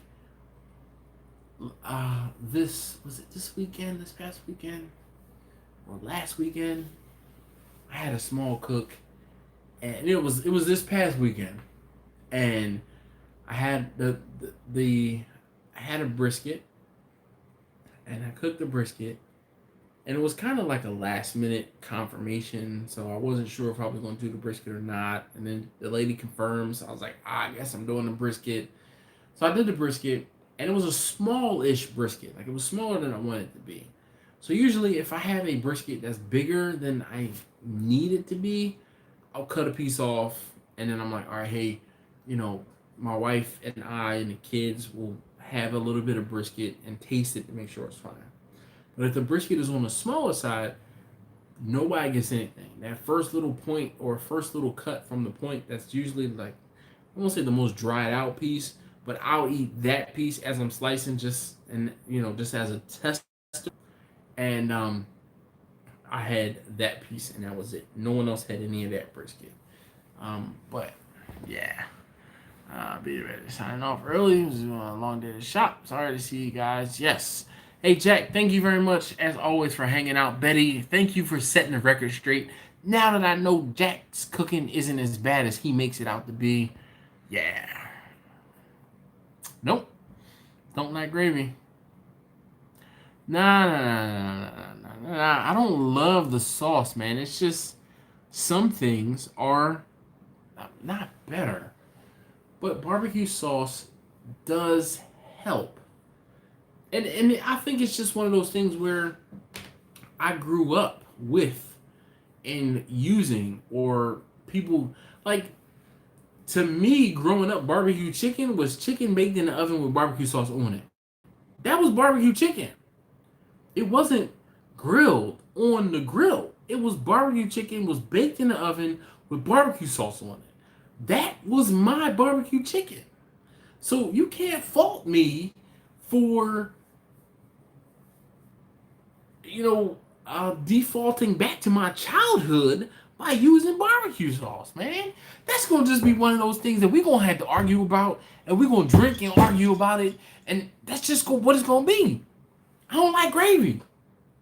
I don't like gravy. You don't like barbecue sauce. So what? That's it. We just gonna have to agree to disagree. Like we're gonna agree to disagree. That's it. All right. Average Miles says pork. Well, that recipe is guard by 5 armed guards. Chicken, whatever flips my boat at the time. All right. Chris Franklin says now he wants egg foo young. Sorry, not sorry. Glock Almighty. All right. What's up? Are you new to my channel? I've been following you for about a month, and he said he loves it. Well, thank you very much, sir, ma'am. Hopefully, sir. I can't tell by the picture there. Thank you very much. I really do appreciate you guys watching and commenting and, hopping on the live streams and the interaction and the conversation. Speaking of conversation, Victor, you out there? Where are you, Victor? I need a comment so I can make sure you're here. Victor said he was going to be tuning in. Yeah. I need sopadilla cheesecake and a Dutch oven. Sopapilla. So you know what's funny, Chris? My son today, taste tester number 2. We cooked dinner and my wife got HelloFresh. Okay, she gets HelloFresh from time to time, and we use HelloFresh as a means to help the kids learn how to cook. Okay, because everything is already measured out and there's pretty easy instructions. You don't have to search for any recipes. So those of you guys who are trying to teach your kids how to cook, I highly recommend HelloFresh because the ingredients usually are simple. All of the ingredients come in at the same time, and you can, it's so easy. I mean, my 13 and 12-year-old can do it. Okay, taste tester number 3. She's not ready yet, and that's mainly because she's not tall enough to really get to the stove. But so he's reading the instructions, and the instructions are talking about tortillas. And he said tortilla. I said tortilla. He said, no, it says tortilla. He said it's 2 L's and an A. I said, number 2, you've been in Spanish class at school for how many years? He said like 2 or 3. And I said, 2 L's in Spanish is pronounced as a what? And he's like, it's just 2 L's. Cue slow blink. And of all of the teachers in the school, we have a problem with the Spanish teacher. She doesn't teach him anything. And when I heard that, I was like,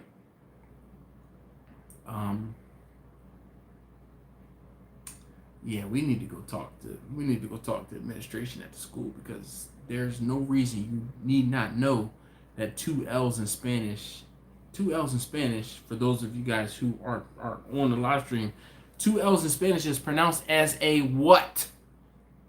Comment below, please. Let me try to catch up to the comments. Golden roll, all right.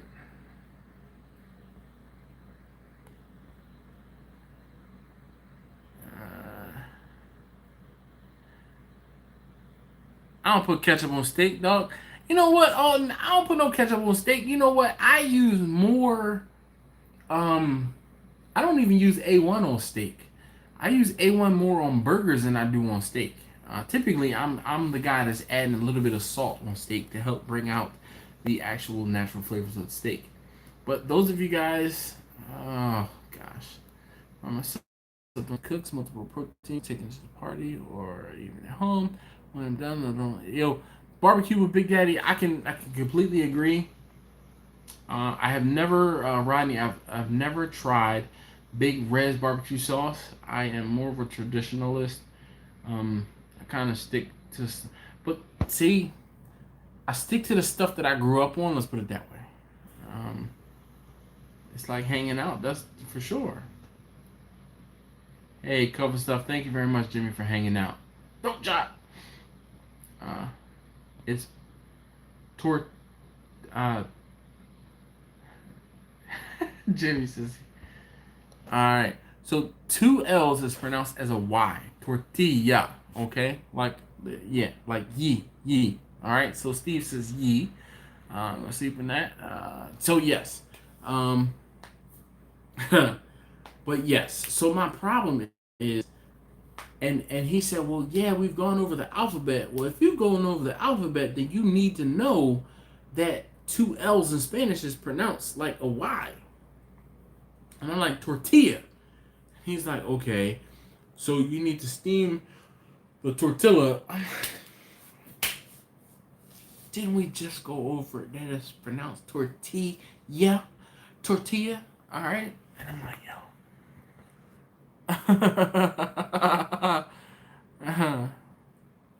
No worries, Jay.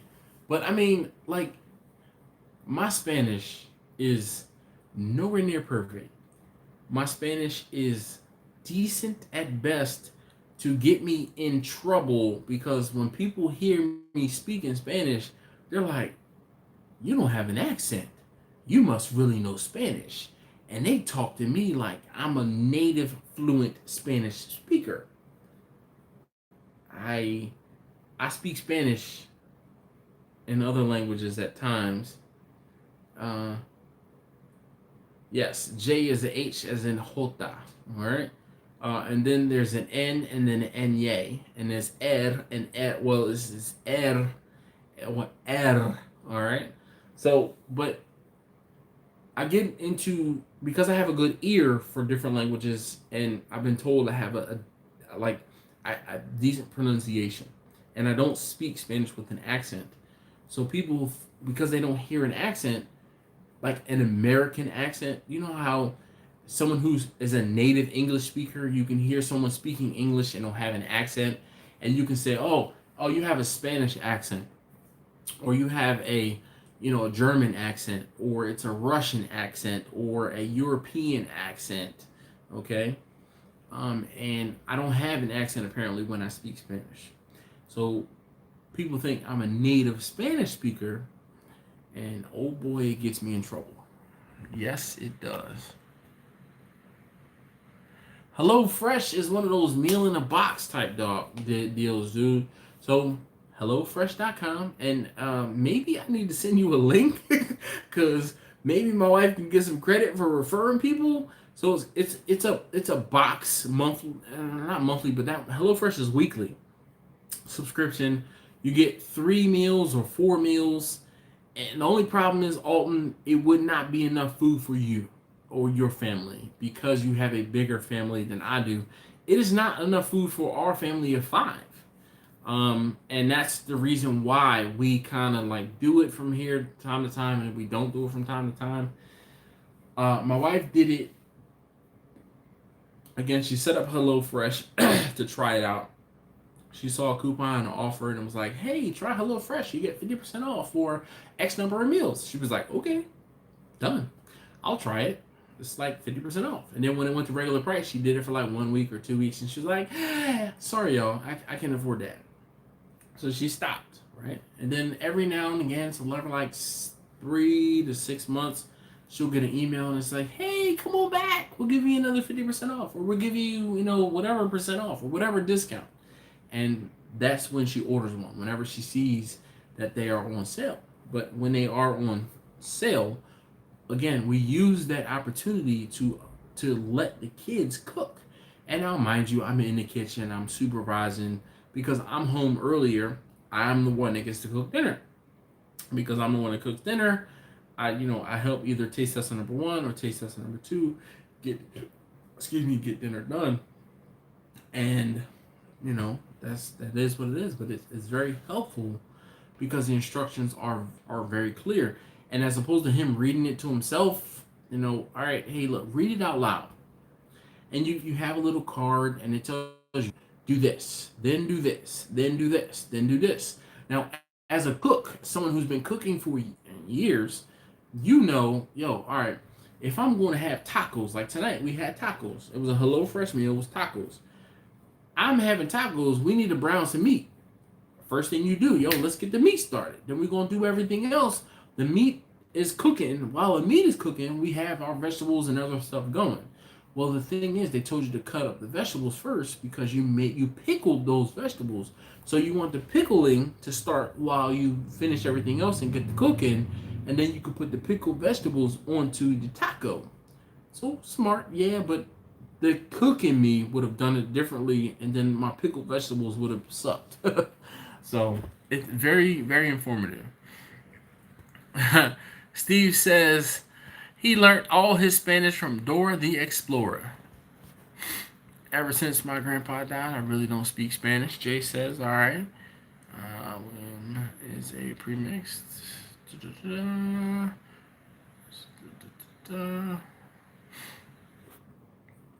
Hey, barbecue with Big Daddy. Thank you very much.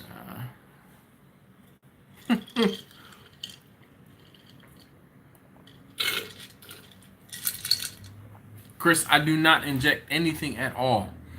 I do not inject Sam I am. I do not like track marks. I feel and it looks like, or I like, again, I say this all the time. I'm a keep it simple type dude. The purist in me, the barbecue purist in me, will not allow me to inject things.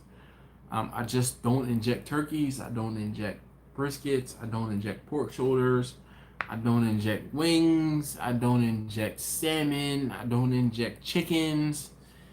I don't inject, anything, Sam I am. I do not like it here nor there. I do not like it anywhere.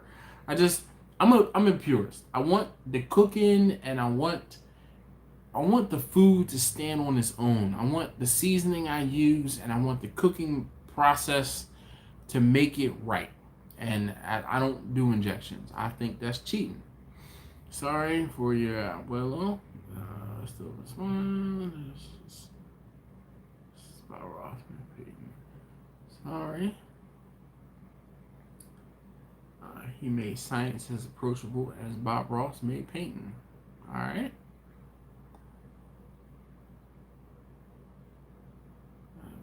But it came out undercooked. And could not tell me what went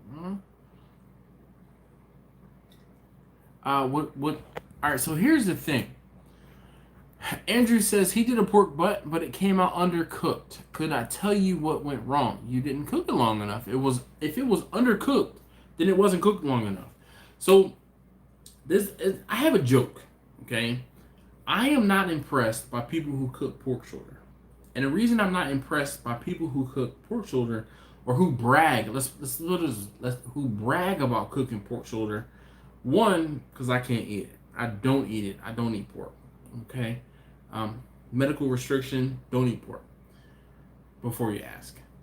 Second, pork shoulder is drop dead simple to cook. You cook pork shoulder till you think it's done. Then when you think it's done, you cook it another half an hour longer. Then after you cook it another half an hour longer, you cook it another half an hour longer just to make sure that it's done. And then you pull it and it'll be perfect. Now, if it was a bone-in pork shoulder, you have a turkey timer, if you will. If the bone pulls straight out, then it's done. If the bone doesn't pull straight out, it's not done. If you're doing boneless, then you can use a thermometer.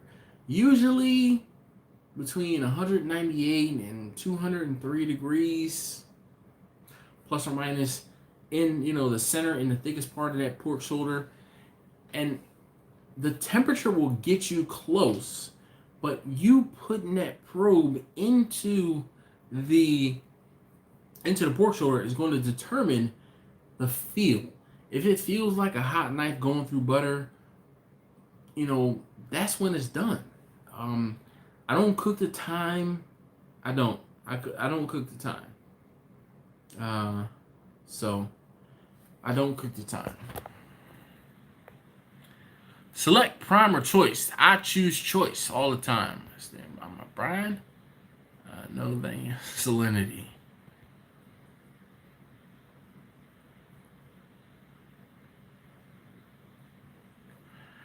But Alton, he's wait. hold on, let me catch up. The pork butt came out. All right, so I am right on track. Jeff says he'll brine sometimes poultry, but not often. The only poultry I brine is turkeys, and that's because they're big enough, and I don't have to worry about the brine. I don't have to worry that the brine will be too much and it'll take over. Again, when you guys see this brisket that I cooked on Charlotte in a couple weeks, it's probably gonna be like a week or two maybe. You'll know, and this is one of those things. It was a fail, like it was a fail. Like I failed. I failed, and it wasn't the cook. It was the experiment I was trying to run. And Alton, I put sauce on my food on the grill, and it's momentarily. Like I don't know if it's not coming off in the videos, but it's not like the sauce, excuse me, sits on the food for hours and hours and hours on end. It's like, especially if I'm cooking hot and fast, it's momentarily.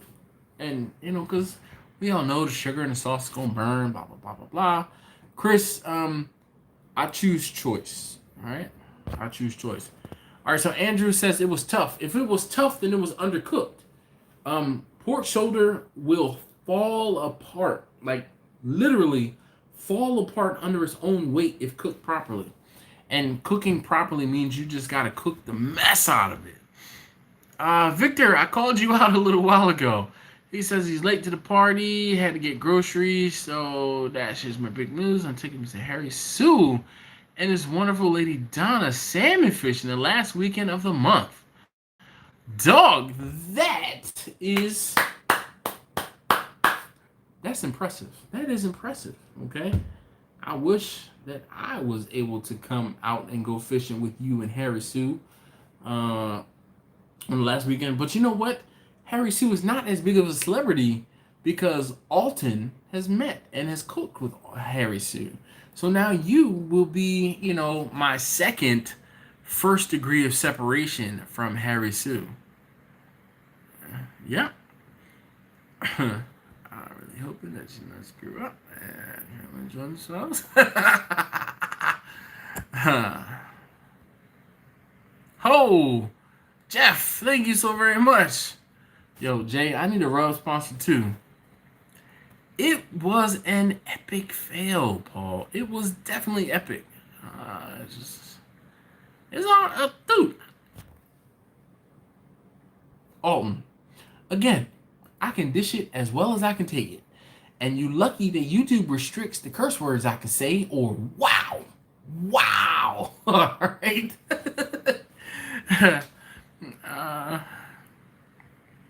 Uh-oh. Yeah, Alton makes a mean meatloaf. And, dog, Alton, I think I've made comments about this, too. I'm not a fan of meatloaf either. So, I don't like meatloaf. I don't like gravy. Ooh. Ooh, I don't eat pork. Oh, what else, Alton? What else can I mess up on? All right, I put sauce on my food. They're doing some salmon grilling video at Kent for his YouTube channel, so stay tuned. Well, Victor, here's my charge. I charge you, Victor, to get on camera and to say hi to me. All right? I would love to meet you via Harry Sue, okay? And you make sure you let me know when that video, or make sure Harry lets you know so you can let me know when that video goes live, because I would love to meet you, Victor. I feel like we're old friends at this point. You, sir, are definitely my go-to salmon whisperer. And, like, real talk, I would love to meet you via Harry Sue. No pun intended. Maybe Andrew, too much heat, low and slow. Nah, man, it just wasn't done enough. Too much heat in the pork shoulder will get it to the temperature where it needs to be done. It will still fall apart. You cannot mess up pork shoulder. You cannot mess up pork shoulder. If you think it's done, it's not done yet. Let it cook a little bit longer. You cannot mess up pork shoulder.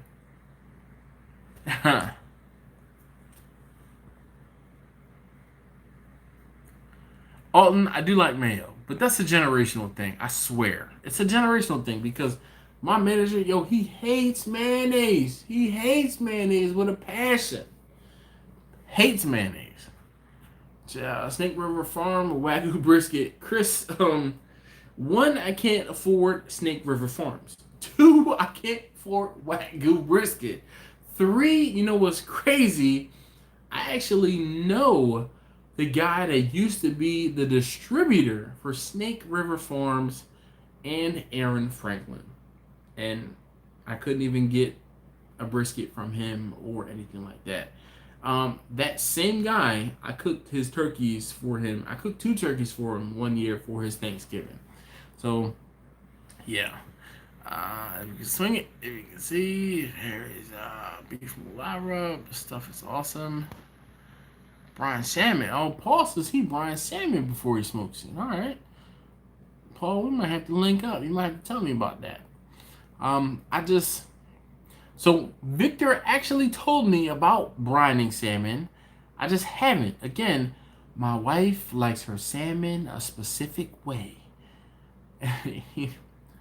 How many people know someone that can't say specific?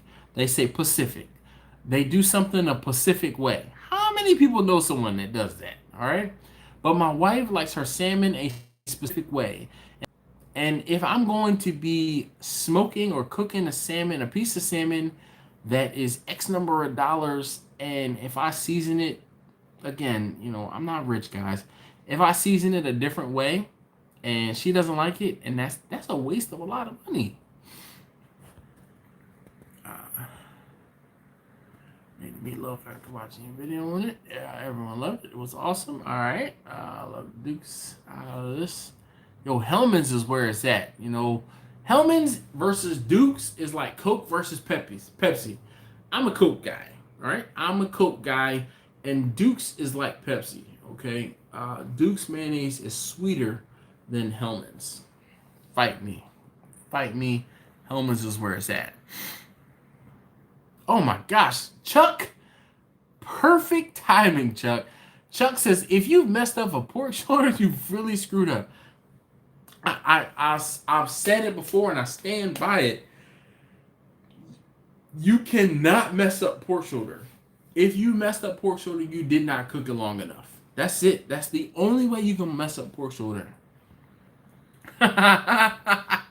Oh boy, Jay says, LOL, Mayo like undercover brother. Has the hot sauce watch shooter.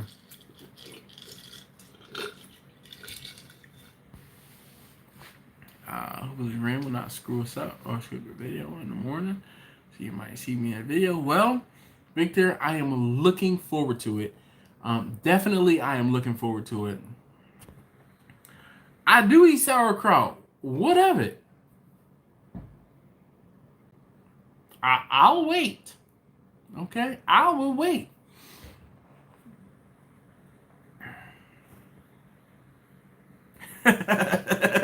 William, I see what you did there. You said, can't think of anybody in Pacific.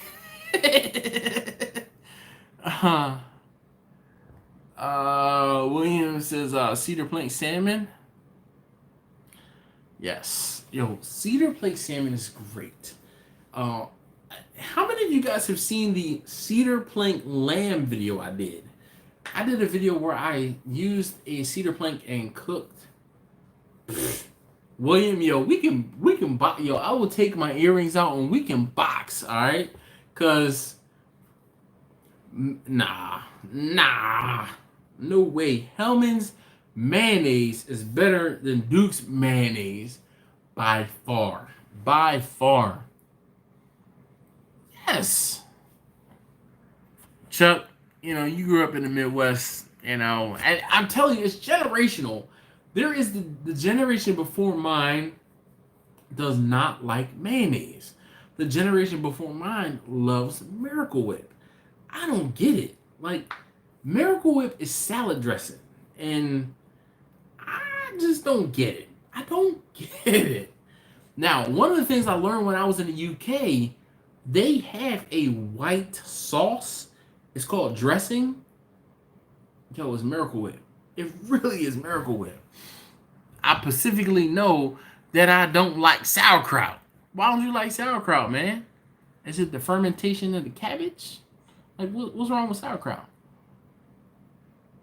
Dude, you live in Austin or around Austin, and there's a huge, I believe it's German, not heritage, but like a community or communities, because I know that New Braunfels has got Schlitterbahn, and you're not that far from New Braunfels.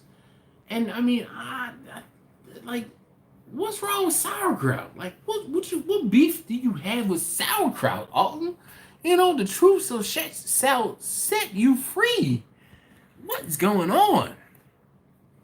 Lamb chops. Would you recommend on a seasoning? Never had lamb. Definitely, you need some salt and some rosemary.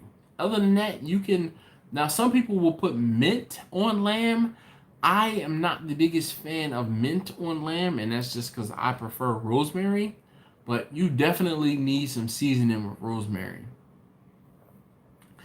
Dukes is the Superman of mayo. What? Nah, son. Hellman's is sold as best foods mayonnaise out west. Paul, again, I've met Paul in real life, and I know Paul is older than I am. It's a generational thing, and I will stand by these words. That generation just above mine knows not what they speak of when it comes to Miracle Whip. Ugh. Kid tried to it does have a sweet taste, Gerald. Like, oh yeah, Alton does not like lamb either. Like, yo, when I go to Texas, I'm taking some lamb, I'm taking some A1, I'm taking some sauerkraut, I'm taking, what else am I taking? What else doesn't he like? I'm taking some barbecue sauce. In Germany, they eat Miracle Whip dressing on pommes frites. Yeah, and love it. Yo, but the fries in Germany are seasoned better. They're not just like salt on potatoes. They're like herb seasoned fries, and they are pretty good. I was gonna say you can gang up on Miracle Whip, but I guess I'll have to take you all. Guess what, William? There's a couple of you old heads in here that love Miracle Whip. Y'all can go ahead on and see yourselves out the door. All right, out the door.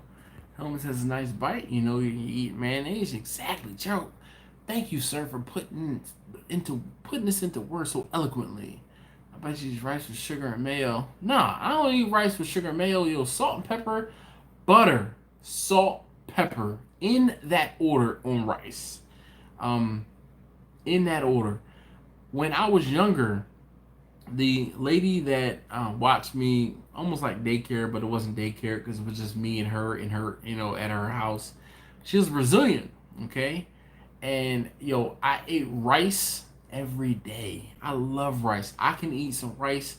One of my aunts that passed away, she and I, we would commiserate and talk about eating rice. Like, I can eat rice as a meal, and it would just be butter, salt, and pepper. That was it. I don't need anything else with it, and it would be completely satisfied. You want a lamb? I dig the way you make lamb. Well, thank you very much, Jay. Thank you very much. Andrew says he loves all of it, and he lives in Texas. Smoked lamb on grapevine wood. So, William, I wish that I had access to this illustrious grapevine wood. I've heard great things about it. Steve says seasoned fries. Anyone like poutine? I do. I've had brisket poutine, and the gravy on the brisket poutine was bearable. Yes, Alton, I said it was bearable. I could have done without the gravy on the poutine fries, but it was brisket on top of gravy. Well, actually, it was cheese on top of brisket, on top of gravy, on top of fries. And I was like, I F's with it. Like, I F's with this. Like, it wouldn't be my first, like, meal, and it definitely wouldn't be my last meal if I was on death row. But, like, I F's with this. Like, yeah. Jay says he has an Amazon gift card. Would I buy seasoning from Amazon? Yeah, I bought seasoning from Amazon. I do. I buy a lot of things from Amazon. I buy way too much stuff from Amazon. Way too much stuff from Amazon. Jay, you know what I will tell you? As opposed to buying seasoning, buy yourself a thermometer. Okay, the thermometer will last longer and you'll be able to use it more. I have links in the description. Just check out some of the thermometers that I have linked down in the description. You will get a much better consistent cook every time after time by using a thermometer than you will by using, seasoning. So if anything, I tell you to spend some money on tools, and thermometer is a good one. Alden says Sweet Baby Ray's barbecue sauce is way too sweet for him. What? What? Dog, how you live in the South and can't take something sweet? Do you not like sweet tea? Like,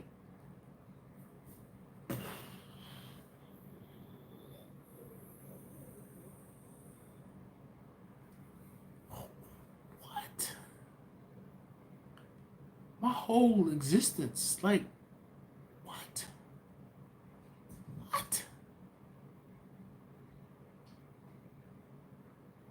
I'm stuck. Like, Sweet Baby Ray's is too sweet?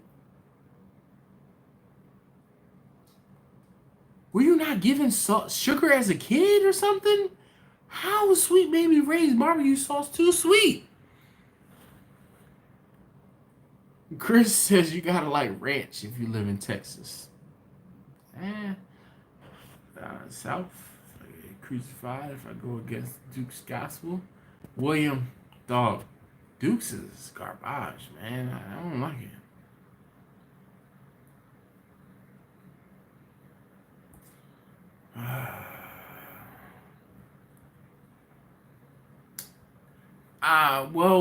Alton, that Thermapen is not on Amazon, and it is probably not within his gift card budget.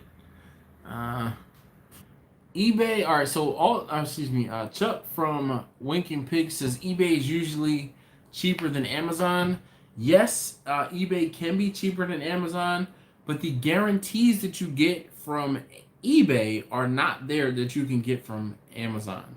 As far as like the speed of shipping and the returns if you don't like something, or if it is not as appeared on, in the pictures.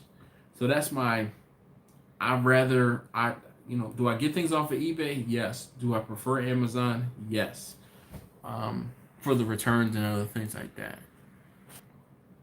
Oh man, Chuck says he doesn't do Sweet Baby Ray's. All right. Paul, what are you laughing about? So now, Famous Dave's Devil Spit is hot, and I like that. But it's not Sweet Baby Ray's.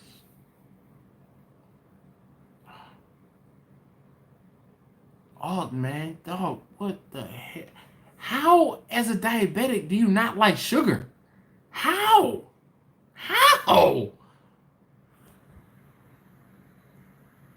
Steve, oh my gosh, man. Yo, down south church sweet tea. Paul, yo, my grandmother's from Arkansas. Whew. Let me tell you, my eyes are rolling back in my head because as a kid, the main reason that we would love going to grandmom's house was for the sweet tea.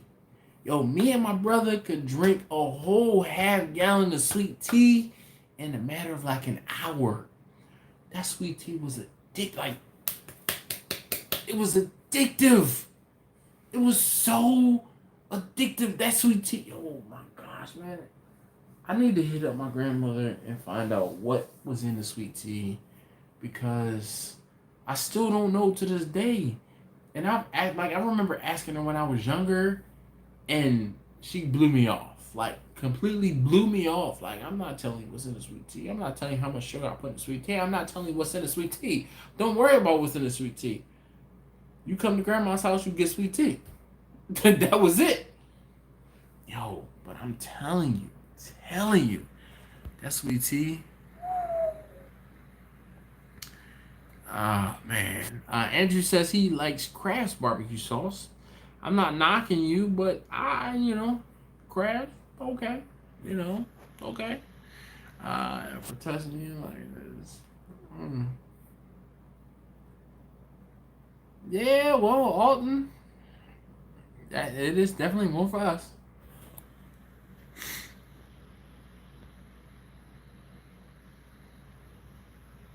Mm. Mm.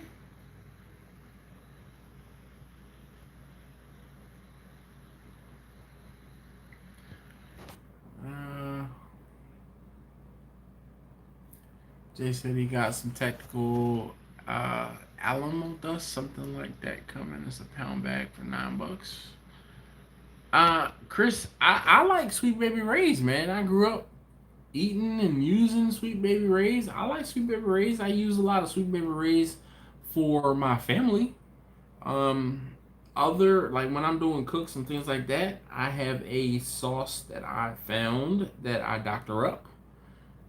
But for my family, I use a lot. I don't say a lot, but I use Sweet Baby Ray's. Yeah. Dog, I mean, the fat kids love cake, man, with icing. I'm not saying that you like sugar. I'm just saying I am drawn to sugar. That's all. I'm not saying you are. I'm not saying you are. Texas a lot of Andrew says Texas a lot about it. It is. What? What? Oh my gosh. Yo. Yo, soul food catering, I like sugar with a little tea in it. Yo, that's how I used to drink my coffee. I liked sugar with a splash of coffee and another splash of cream. That was how sweet I like my sweet. I like my coffee. Sugar and it's cheating like bacon. No, actually, survey says the first ingredient in Sweet Baby Ray's barbecue sauce is high fructose corn syrup. Not even sugar. And like sriracha in their ketchup and dip the grilled cheese in it. I like sriracha and ketchup, yes. I have not grilled and dipped grilled cheese in it though. But there's never say never. I like my Sprite with lean, that's cause Southern tea. Well, Jay, I can neither confirm nor deny that I've had any of that. Slightly sweet in tea is good. That whole 5 pounds of sugar and a pitcher of Kool-Aid is some BS.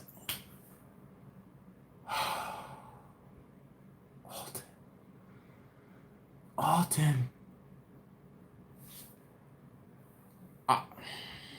When we talk in person, oh boy, what? Yo, alright. Did your Kool-Aid have a flavor, or was the flavor the color? Because there wasn't grape or tropical punch or cherry. It was red. It was dark red. It was orange by default because the flavor and the color are the same. Or it was purple. What? What?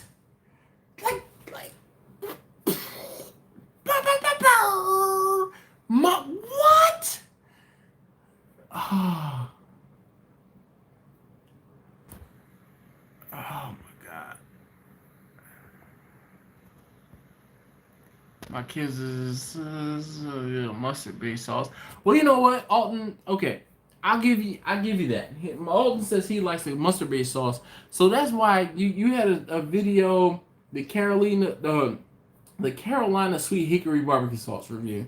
I remember seeing that, and your daughter, or one of your daughters, and your wife, we're talking about that. I'm not a real big mustard sauce guy.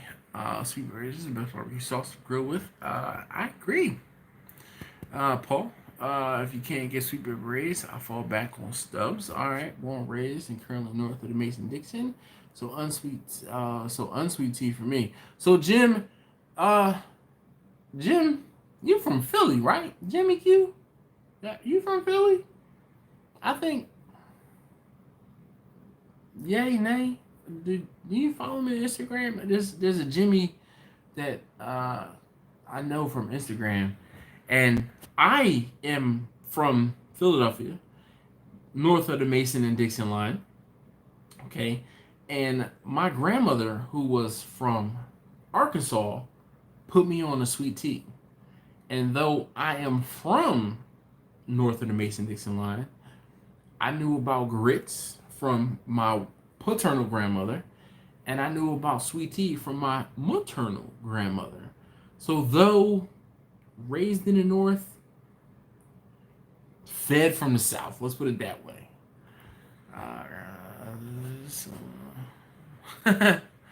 Jay, dude, that hopefully,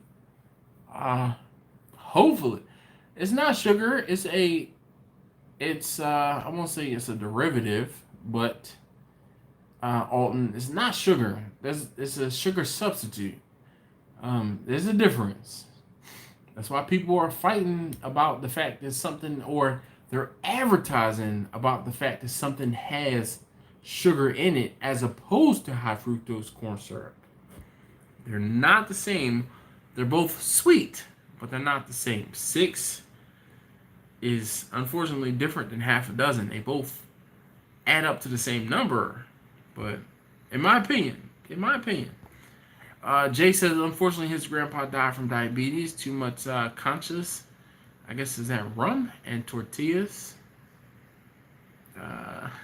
Paul says, or Jay says Paul is damn right. Rest in peace, Pimp C. Big Reggie Reg, what's going on, man? I'm waiting for the trailer update, for the update on the horses. What happened with your truck? I'm invested, man. Sorry, I'm not peeing. I'm pouring more of my sparkling water over my ice. Yeah. All right. Okay. At least Alton says color. All right. Perfect. Soul Food Cooking says red. Definitely. Mr. Morgan says he gets off-brand barbecue sauce and he fixes it up himself. Yep. Poor we had clear Kool-Aid. Sugar water, Raul said. Cup of sugar for a gallon of tea? Nah, man, you need more than a cup of sugar. Shoot, that's not sweet enough. All right, Steve, you be easy, man. Thank you very much for hanging out. I gotta get around trying white sauce. I agree. All right, Jim says he's in Toledo. All right. There's a guy I follow on Instagram. He's from Philadelphia, or at least the Philadelphia area. Victor says he's typed to himself. I love sweet. Have you tried stevia yet? It's from a plant and super sweet. So not only have I tried stevia, we have grown stevia this morning. Unfortunately enough, I was unable to get Splenda at my 7-Eleven when I got my coffee, and I had some stevia. And I will tell you, the stevia is sweeter than Splenda is. Now, long-term effects and long-term studies, I don't know which is better for you, but I can tell you that it didn't raise my sugar numbers. Williams says, "Oh, Scotch, I mourn your loss. This is brand in Texas. Not sure what it is. Head Country is what I use. All right. Head Country apple habanero barbecue sauce is way better than Sweet Baby Ray's. Apple habanero. See, Alton doesn't like sweet, so we have to take that into consideration when he offers up solution or offers up sauces and other things like that. So he likes heat. He likes hot. Nothing wrong with that. I like hot. But he's trying to skew the numbers here. Oh, no. It reacts in the body, or it I almost say acts like sugar, but it will. The body will definitely processes it like it's sugar, but it's still not sugar. That's the point I'm trying to make. All right. Absolute form. No. I get it, but it's glucose comes in many forms.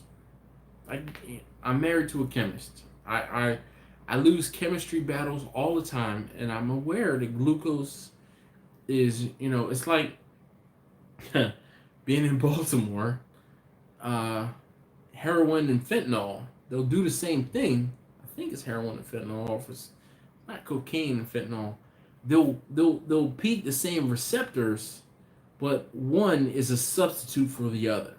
That's all I'm saying. They're not the same. They're similar. That's all. One of these things is not like the other. All right. I like you. Well, Jeff says he doesn't like Sweet Baby Ray's. Sweetbread, Jay. I wish I could. I won't say I wish I could find it, but I haven't seeked out or searched for Sweet Baby Ray's. You guys are both in Texas. I think that's skewing these results here. Raul, I think, also was in Texas. What's Wasteland Weekend, Big Reggie Reg? Glucose equals fructose. I'm not going to. Well, I think fructose acts like glucose, and sugar. Fructose. Yes, I think fructose acts like glucose, and sugar is glucose. Something like that. Use recent weekend. If you don't know, I don't. Glucose plus sucrose equals fructose. All right, I'm learning. No, I don't grow that. I grow stevia, yes, but no ooey.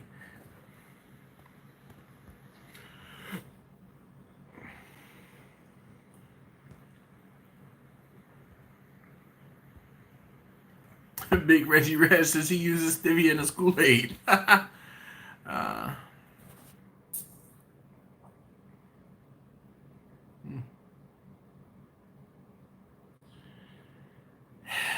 right, see, here's the thing.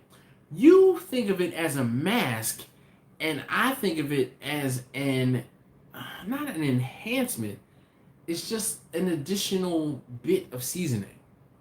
And I just think that's the difference between how barbecue sauce, like in Texas, you don't use barbecue sauce. And I understand and I respect that.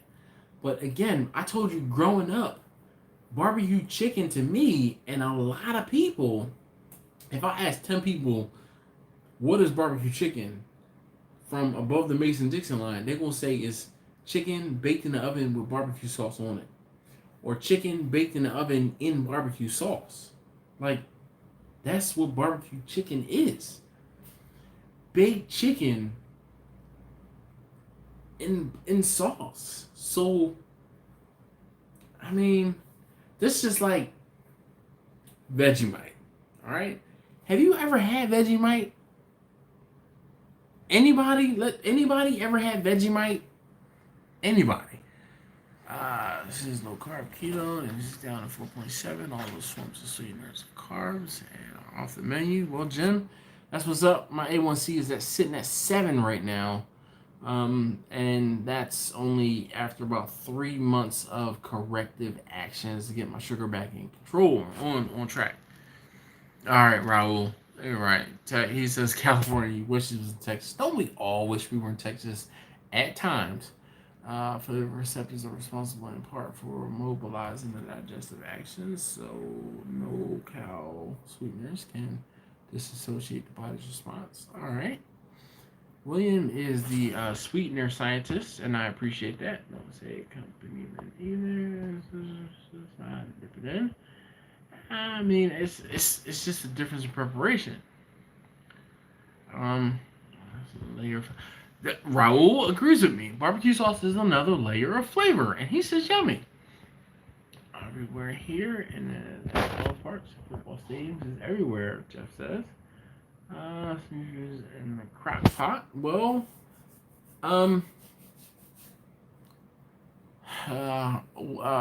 Chuck, I can't say. Well, oh, here we go.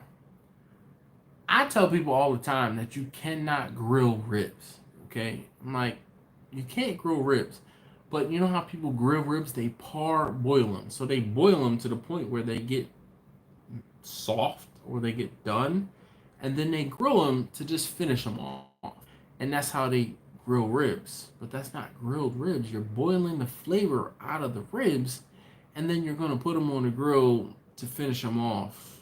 I don't subscribe to that at all. Same thing. Parboiling wings or chicken. Nope, nope, nope, nope, nope. Mr. Hockett, thank you very much, as always, for hanging out. Let's just cook some meat, put sauce in it, and make barbecue. Alton, I beg to differ, and the difference is geography. Seriously.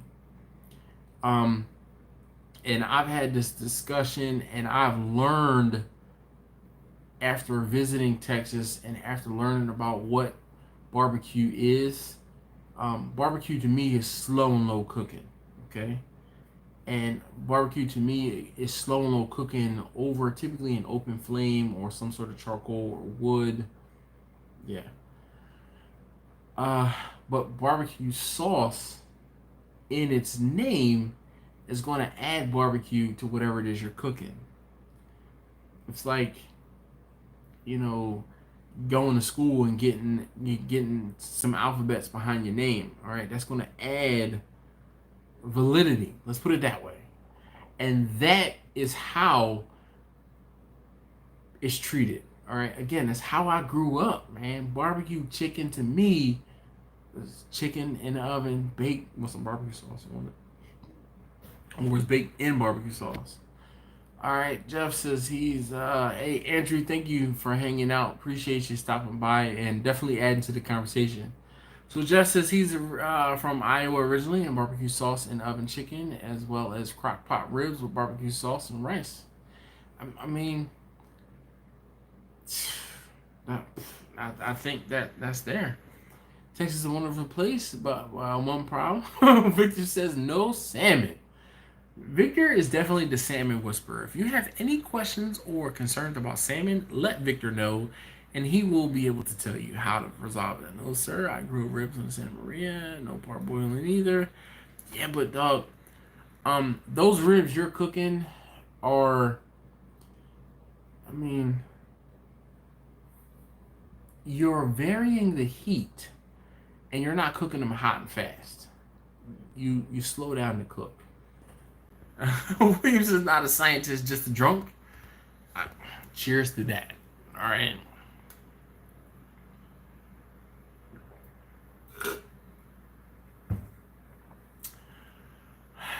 So, Alton, the temperature on your Santa Maria with wood is lower than someone who's using a charcoal grill. Agree or disagree? So, technically, you're using a grill, but you're using lower temperature. If I tell someone that they're grilling ribs, or if I speak to someone about grilling ribs, they are cooking them at 400 plus degrees. Let's just say 400 plus. I know it's probably going to be higher than that because they're using charcoal in a close proximity. Your Santa Maria is probably 8 to 12 inches, or the grate was 8 to 12 inches from your flame. And if you're using wood, no, actually your first cook you use some Fogo charcoal, but you use some wood too. You're cooking a little bit lower and a lower temperature. So not apples to apples. Not apples to apples. Alcohol is a 4 carbon sugar. Did you just look that up, or do you know that? What are the regions of barbecue? I mean, you got Northern barbecue, you got Carolina style barbecue, and you got North Carolina, South Carolina, Eastern Carolina, Western Carolina. I mean, Kansas City barbecue, Texas barbecue, and then there's like a hodgepodge of whatever that you're throwing in. I mean, I don't know. I don't know. Those are my, that's how I think about it. I've been using sauce that has liquid smoke in it. That's a sad barbecue statement. Now, I agree, Chuck. I try not to use anything that has any liquid smoke in it, but I don't know. I haven't delved deep enough in to Sweet Baby Ray's for my family to see if it has liquid smoke in it. But yeah. So this is a grilled ribs. This triggers to have the grill minimum at least 18 inches above the coals so the flare-ups can't reach the meat. And that's how they do them in Argentina. Again, that's at a much higher, lower temperature. When I talk about grilling, let's say it's 400 degrees plus. So this is grilling, is cooking over coals. Barbecue is indirect, whether you're high over the coals or low is grilling by definition. I don't know. I'm agree to disagree. I think it's not just direct versus indirect. I think the indirection is brought into account by the proximity to fire. That's just me. That's just me. I'm going to agree to disagree. Rahul says, man, grilling ribs should have been the topic of this debate. It's going to take us the next week. Well, I mean, see, this is why we stick around for the second half of the show, and this is why we just talk and we shoot the breeze. And Alton, I want to say thank you, sir, for helping to be the catalyst of this conversation. Working a part-time job now. What did I miss? Nothing. Alton's wrong and I'm right. That's it. That's all you need to know. Grown Footage Network. That's it. Alton's wrong. I'm right. You can go ahead on the bed or go back home or whatever you need to do. You can maintain the same high heat as American Grill. You just add more fuel. True.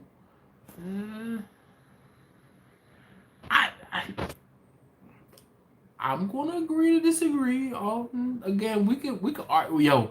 We are definitely gonna argue about sauerkraut and barbecue sauce and barbecue versus grilling. We got so much to argue about. It's coming, and we gonna have like a 2-hour long discussion. Discussion. It's gonna be a good one too, cause I know you like to drink and I like to drink, and it's gonna be a good time. Like really, it's gonna be a good time.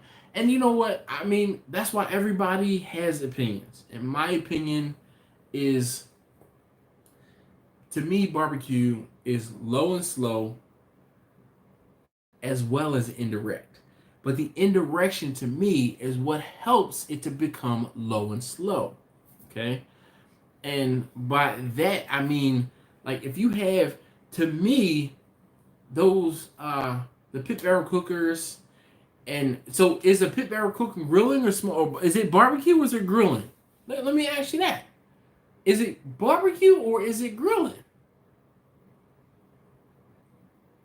I'll wait. Memphis barbecue, East Carolina, West Carolina. Memphis has its own style. Kansas City has its own style. Grown Foods Network, no, man.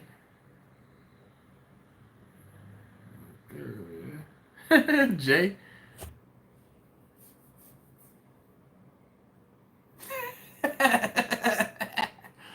Alton, man, I'm telling you, man, it's probably just the difference in where we grew up and what you consider one thing and I consider one thing, and your 6 might be half a dozen and my half a dozen might be your 6. Okay. Take my own homebrew right now. Video coming probably Saturday. That's what's up, Chuck. Awesome. I know it seemed like you were a little apprehensive. That doesn't answer the question, Alton. Oh, okay. Oh, I'm sorry. I saw the pit barrel cooking is grilling. Okay, I agree. Now, the pit barrel cooking is grilling because of the high heat, or the pit barrel cooking is grilling because of direct cooking over the coals. Because if you control the airflow and you have it a lower temperature, I mean, again, to me, the difference between grilling and barbecue is the temperature, not whether it's direct or indirect. Um, because that's like barbecue to me is lower and slower cooking. So I can cook something directly over coals, but if I have those coals at a much lower temperature, then to me that's barbecue. If you are going to say that grilling is having food cooked directly over coals, I'm gonna say that's flawed logic, because I can cook something very slowly over coals and it still be barbecue. So, so what's the chopper, grilling, and barbecue? Jay, I think you well. Oh, that's a really good question because he uses his chopper, which is a 18-inch grill. Okay, but he does a lot of indirect cooking. Is that barbecue or is that grilling? And I would say it's still grilling because of the temperatures involved. But at some points and some times, I don't know.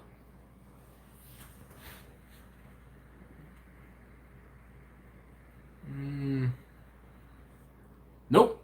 Alton, I guess we're gonna have to agree to disagree. Hey, Alton says the pit barrel cook is grilling because it's over coals. Temperature has nothing to do with it. Uh, Barbecue is low by indirect heat. I disagree. Barbecue is low heat. If you can manage to make a direct amount of coals cook lower, why is that not barbecue? I mean,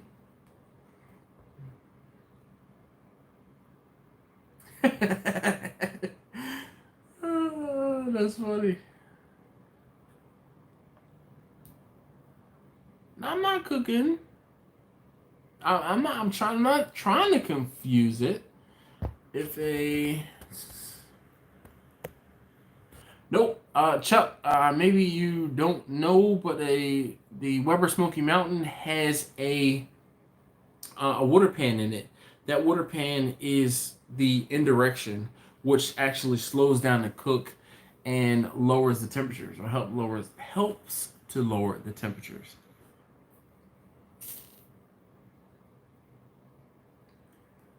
Uh, some parts barbecues act to having everybody over your house and you cook on a grill. I agree. Jimmy Q, the barbecue is and or can be considered the event and not the actual cooking methodology. I'll agree there. Just temp on the firebox versus the cooking chamber at your protein.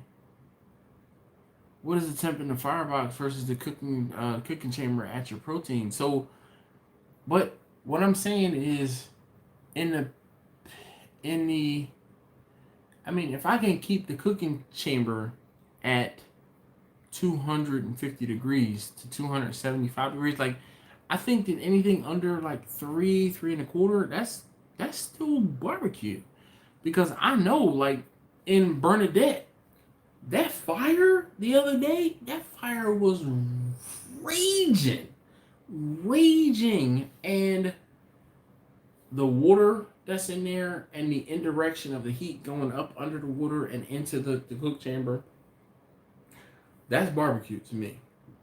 That's barbecue. Now, if I'm cooking directly over the coals at a high heat, now I think there's, again, to me, there's indirect versus indirect is not the end all be all, because I can even cook on the big green egg at a low temperature, and that'll be barbecue. Like, it's, to me, barbecue versus grilling is more temperature related and cooking lower and slower than it is indirect versus or direct versus indirect. That's just me, Alton. That's just me. I mean, again, so what is it when you put wood over coals in a grill, smoker, and a grilling? It depends on the temperature at which your food is cooking at. To me, Grown Foods Network. Chuck, the Weber Smoky Mountain has a water pan in it. That's where the indirect heat comes from. Chuck, smoker, because I cook low and slow. I do 6-8 hour cooks on it. He said it's a bad girl. Wait, Alton, so what's my... And Alton, I haven't deviated from me saying, to me, barbecue is cooking low and slow. To me, barbecue is cooking low and slow.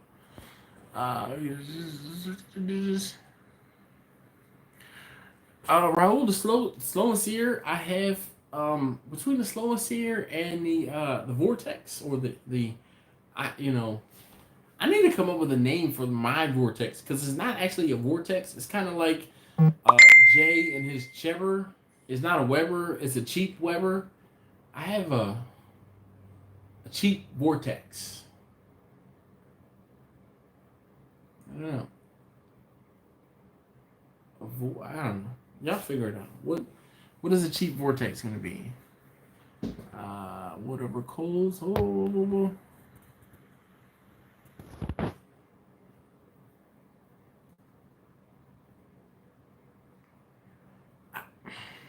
I'm not saying it's flawed logic. I'm just saying that I'll just caveat it and say to me. And I've always been a believer of lower and slower. To me, is barbecue. Direct versus indirect is, I won't say it's a moot point, because how whether it's indirect or it's direct over the coals or over a fire, it, to me, it's temperature related. If you're cooking at a lower temperature, that's barbecue. I will say, to me, I'll get a tattoo on my forehead. To me, all right, and I will put an asterisk after every time I say it.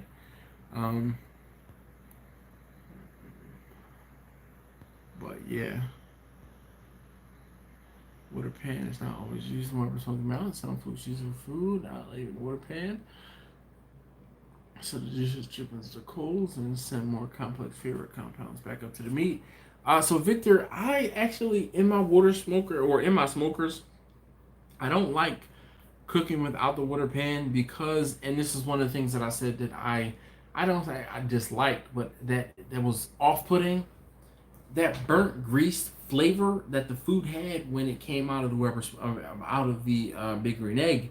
Now, I alleviated a lot of that by putting the water pan in it, but it took me like 9 months, almost a year, to realize, and it was probably closer to a year, to realize that like there was something off about when I cooked in the Big Green Egg, and I couldn't put my finger on it. And when I tried to cook lower and slower in the Big Green Egg,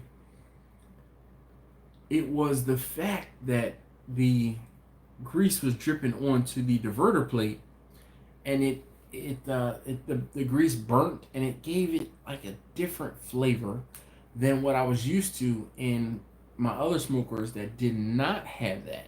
Now, I've seen people cook in the Weber Smoky Mountains, and as opposed to putting water into the pan, they've used sand, and I thought that was a pretty good idea. But at some point, the sand is going to start to absorb heat and take on temperature, where the water will evaporate and help to add moisture, in my opinion, to your food and help you reduce temperatures.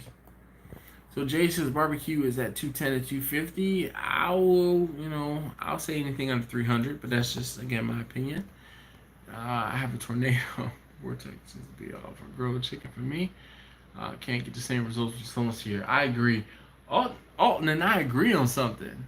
What? How is that even possible? Alton, I love you, man. I really, no BS. I really, Alton, this is what this is.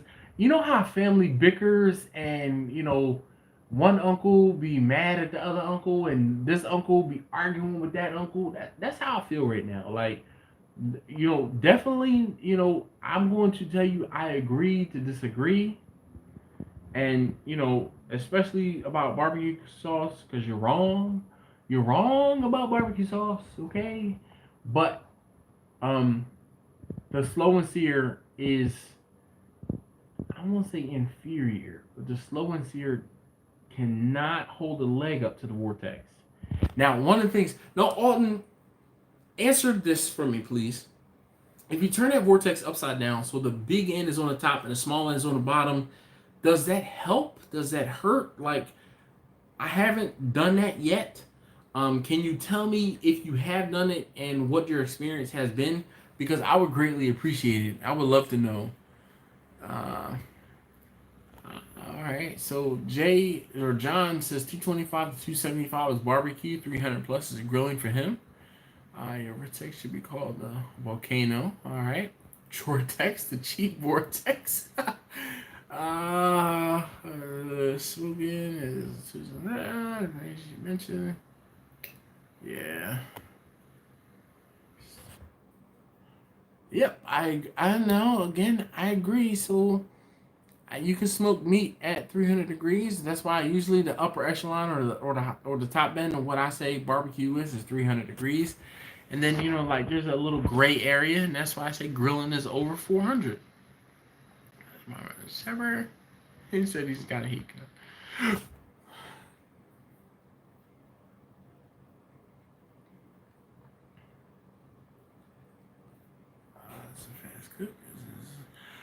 Grown Fools Network, kind of.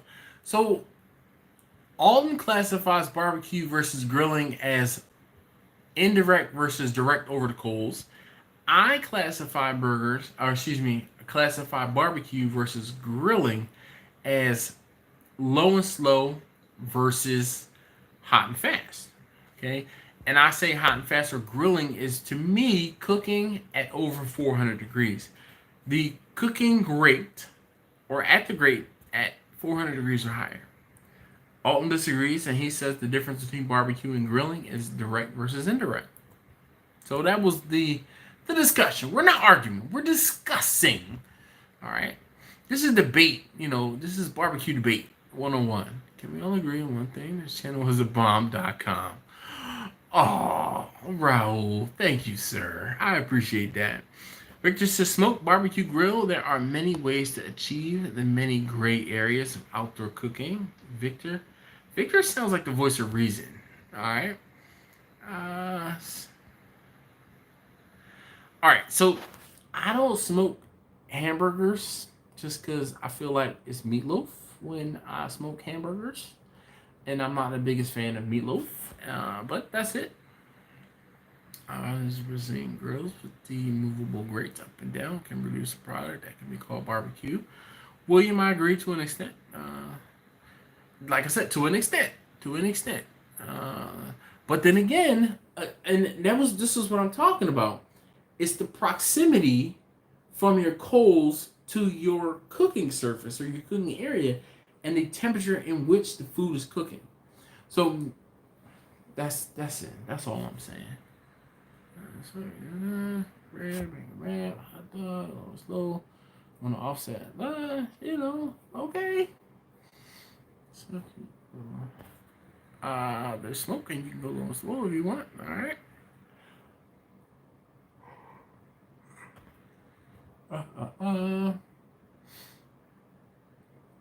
All right. So all this is just versus a wider area of heat to tone, which can spread the temps higher, but it may also reduce the convection effect. All right, I can see that. Because when it's focused with the smaller point at the top, then that convection effect, like wow. I was thoroughly impressed with that the first time. Nick says, cheers, fellas. Just got in, worked late, and had some beers with the clients. Well, dang on, man. Nick, cheers to you. I'm out. And this has been almost a 3-hour live stream. This has been a good one. Camwear. The problem is hitting the converter plate. She actually talks about this. He points out that it's important to hit the coals. However, I do use the water pan at times. It just depends. Well, all right. That as well. This is a family and friend, a bigger party, groups, as things are going on the grill. Okay. I would love to get out there, Nick, if you were talking to me. If not, then I'm sure Victor can get out that way.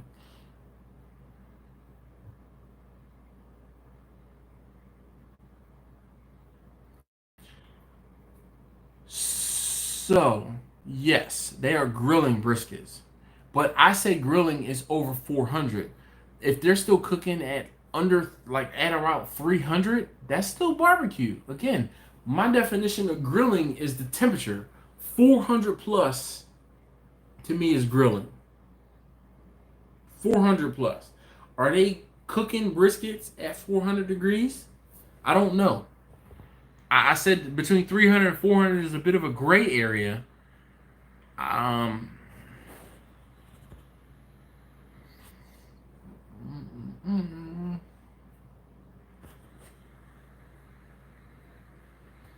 yes, a hot dog is a sandwich, meat and bread. It's just the way that it feels to me. It feels like meatloaf. It's like it's not charred enough for it to have that bite, that uh that char. That's how. Why would you cook hamburgers and hot dogs low and slow? Get them done. Get them in your belly. I like Jimmy's train of thought. Now, Alton, what temperature are they cooking them at? What temperature are they cooking the briskets at? Hot and fast. What temperature are they cooking them at? I've not wavered on my description. 300 and lower, to me, gosh, is barbecue. 400 plus is grilling. Between 300 and 400 is a gray area.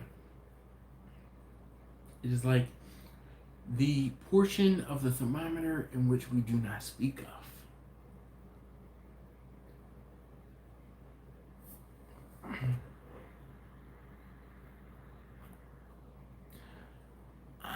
No, I get the. I understand your point. I hear your point. I get your point. Direct versus indirect. But you can directly cook something and it still be barbecue. That's what I'm saying. That's all. I hear you and I understand you. And to me, the qualifier is not the direct versus indirect. The qualifier is the lower and slower temperature. That's all I'm saying, and I've been saying. I know, man. I know.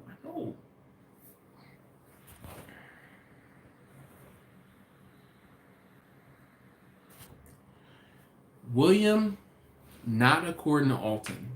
Alton says that cooking directly over the coals or the fire is grilling.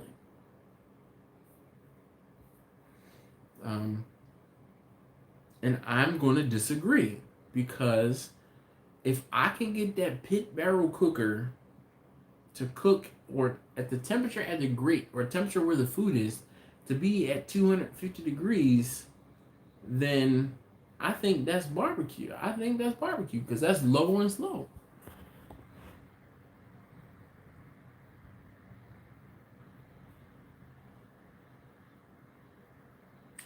$400 to me, that's grilling.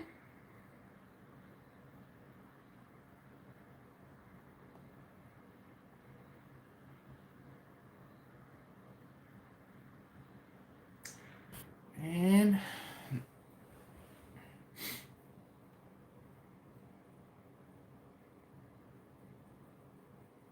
I think I've seen White Claw.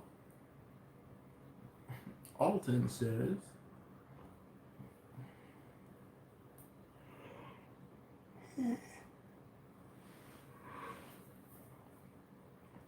It's definitely one of those seltzer water beers. It's like the new Zima.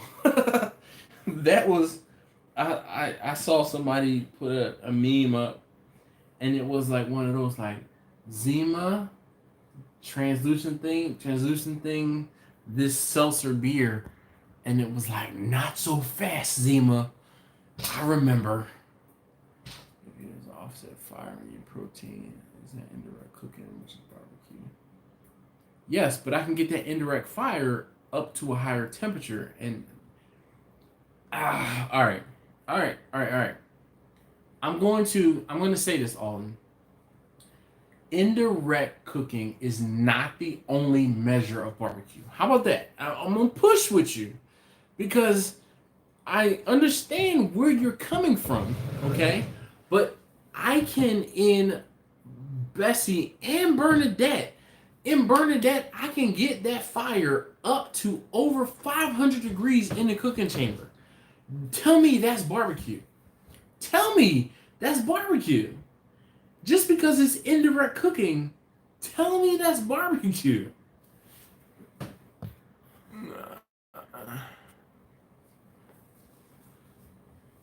That's what I'm saying, man. It's Jason, who wants to challenge the Trevor. No, but by your logic, you're telling me that indirect cooking is barbecue. No, no. I think it also has if then else. You're a computer guy. If then else, okay? If it's cooked indirectly, then it's barbecue. Otherwise, or else would be if it's more than 400 degrees, that goes back to grilling. There's a difference is that if you cook it hot and fast, you give the meat less time to absorb the smoke. At that point, at 400 degrees, there's not going to be smoke. So, if it's direct or indirect, I think that's a moot point.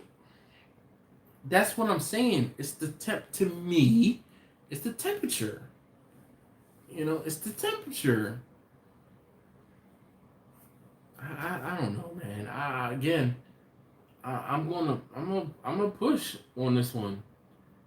I see what you're getting at. I get it, and I know you got all night to sit here and how's your blood pressure right now? But I mean, to me, all right, and I am definitely like juror number 5 in a court of unpopular opinion. I will be that, and I will stand firm to my statement. To me, and look, if it's unpopular, so be it.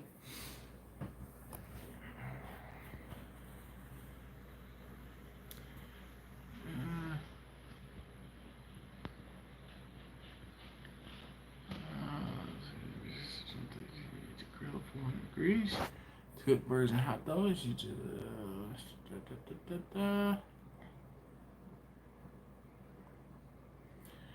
So Grown Force Network says this is a good topic because I don't think you need to get a grill to 400 plus degrees to cook burgers and hot dogs. Just like I don't think you need to get indirect heat to cook pulled pork. You can definitely cook pulled pork hot and fast. No indirect. And no indirect is not barbecue. Indirect and 400 degrees equal oven cooking. I'll cook a brisket in the chip. High heat indirect is baking. Okay, so now we have another form of terminology in the mix. I see Alden's point, but to me, at 500, it's going to start searing it on the grates. I agree. Nick says the trigger equals oven cooking. Not necessarily.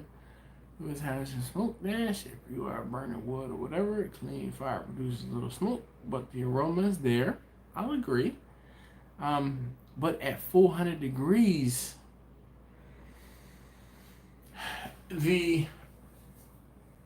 at 400 degrees, you're not going to get the same smoke flavor you would. And it's not even to me about smoke flavor. It's just about cooking something lower and slower. And like when those cats are cooking briskets at 400 degrees, they're cooking them well past the temperature that you would when you were cooking it low and slow. And that's because the meat doesn't have time to break down and get to the same, you know, I don't say temperature, but it doesn't have the time to get broken down to the same. I don't even know what the word I'm looking for, but it's just not the same. You got to take it past the point where you normally would.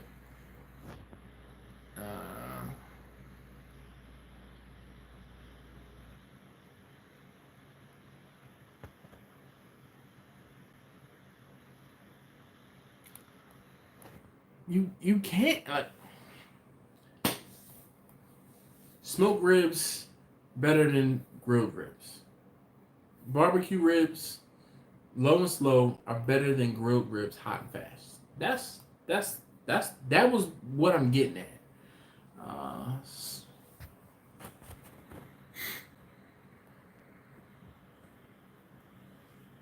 I don't apparently think that's my opinion.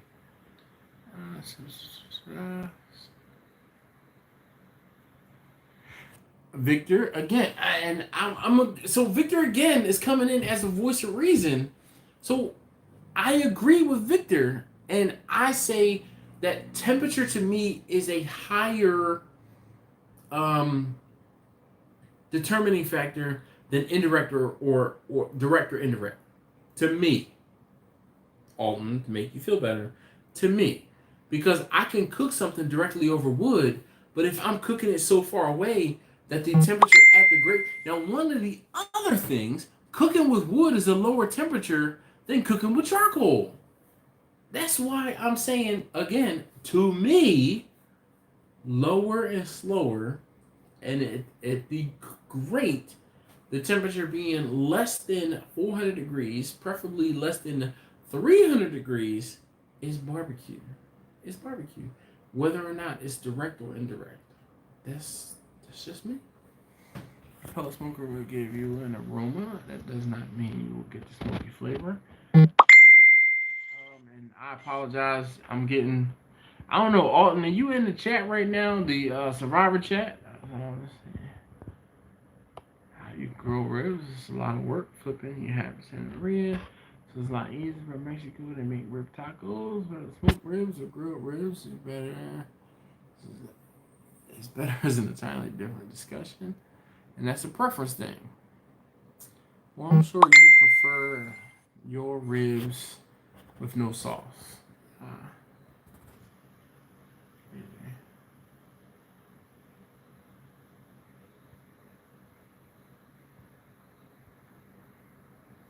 I don't think your feelings are hurt. I'm just, again, this is just a banter, man. I don't think your feelings are hurt. I just want to, I want to make it clear that this is my opinion, and you know what they say about opinions. Everybody has an opinion, just like assholes. All right, but no. That's just my opinion. All right, and that's it. Chicken, barbecue sauce, and it's barbecue chicken. Jay, to me, growing up, that was barbecue chicken. And here's the thing, Jay. It was cooked at less than 300, and it was cooked at less than 400 degrees. So it's not grilling. It's barbecue.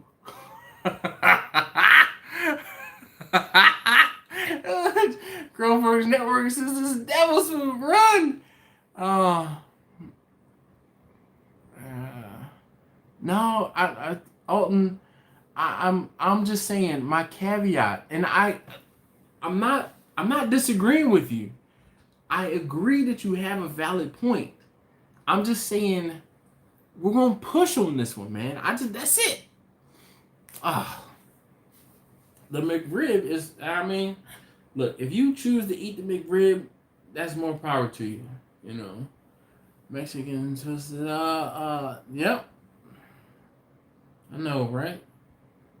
Jay, you definitely did there. But again, to me, the difference between barbecue and grilling is temperature related. To me.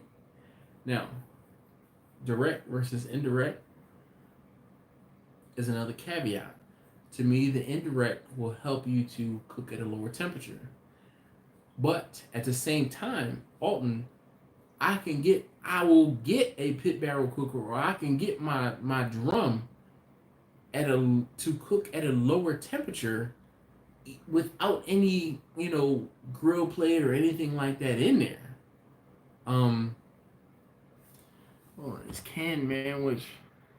Yeah, it's canned manwich a meal. It can be. You got to get the chunky one though. And I use the manwich to make empanadas.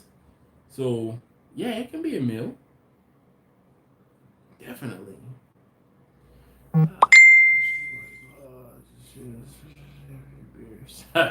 Well, next time I have the opportunity to do that, I might, Nick.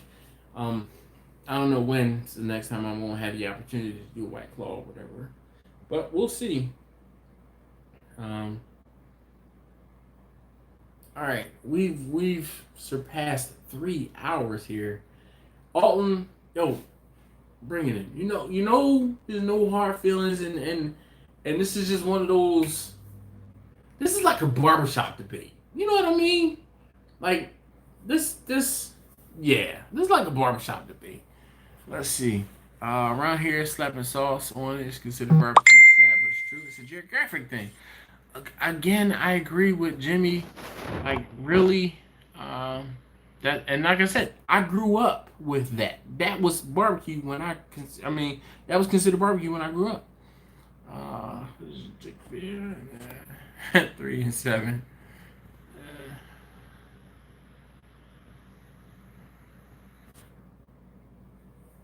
Grown First Network. So next time try to make with Duke's Mayo. Nope. Not gonna be able to do it.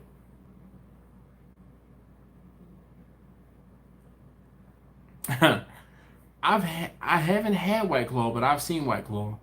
And tri-tip, I've had tri-tip. It's expensive out here, man. Like a lot of a lot of times the things that you guys can get that I can't get or I don't cook often, it really is because of the fact that it's more expensive to me or for me. And I just can't afford to. I mean, I can't afford to buy a unit of tri-tip. And the one place where I can get tri-tip, it comes in a 10 to 15 pound package, and usually closer to 15 pounds, and it'll be $6 to $7 a pound. I just can't afford that on a whim now. Yes, I'll bring it home and I'll vacuum seal them, and I'll take it'll be 6 tri-tips in there, and the tri-tips are like 2.5 to 3 pounds each. And man,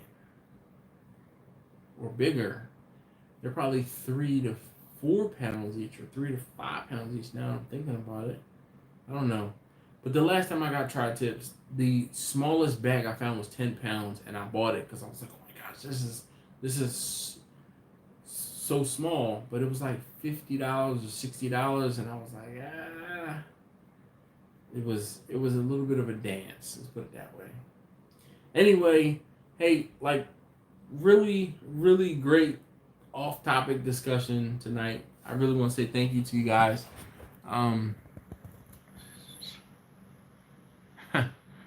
Nope. Yeah, Jay, no worries, man. You don't have to. So, Alton, it depends on how you cook it. If you cook it hot and fast, it's barbecue. If you cook it slow and low, it's grilled. I mean, excuse me. If you cook it other way around, like my delirium is coming in. I got up this morning at 4:30, and it is after midnight right now, and I gotta get up tomorrow at 5:30. So, if you cook tri-tip hot and fast, that is grilling. If you cook tri-tips slow and low, that's barbecue. Barbecue. I, that's just me, man. That's just me.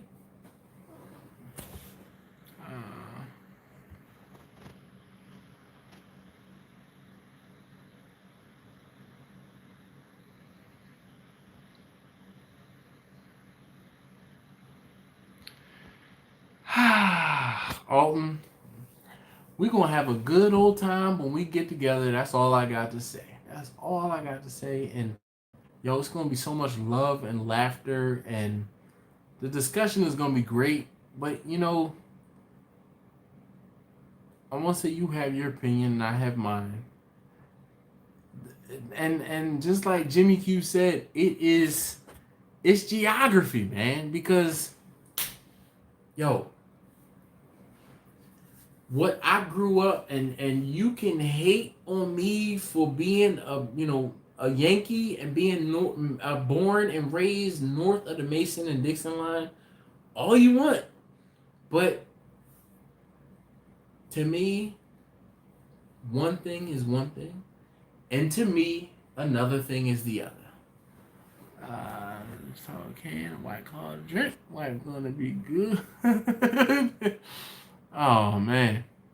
Hey Nick, nothing wrong with that, man. Hey, enjoy it. You know, you're the only one that's gonna have to deal with the headache or whatever other ramifications you'll have in the morning.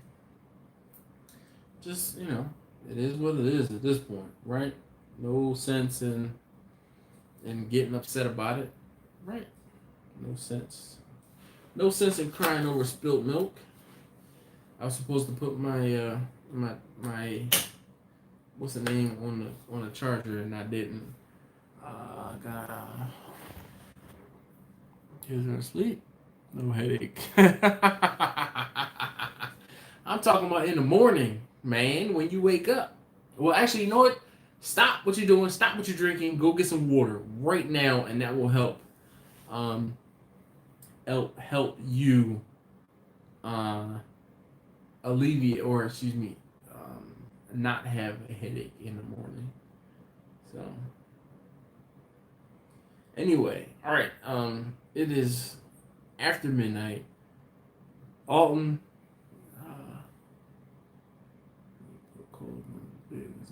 Barbecue. It depends on the temperature. I'm not wavering. I get what I get it. But it depends on the temperature. To me, it depends on the temperature. 3 cans deep. Going to be in my shop at 5. He's like, damn. Hey. That's you, registered last of the head. Last of the head. Oh, what? Uh-oh.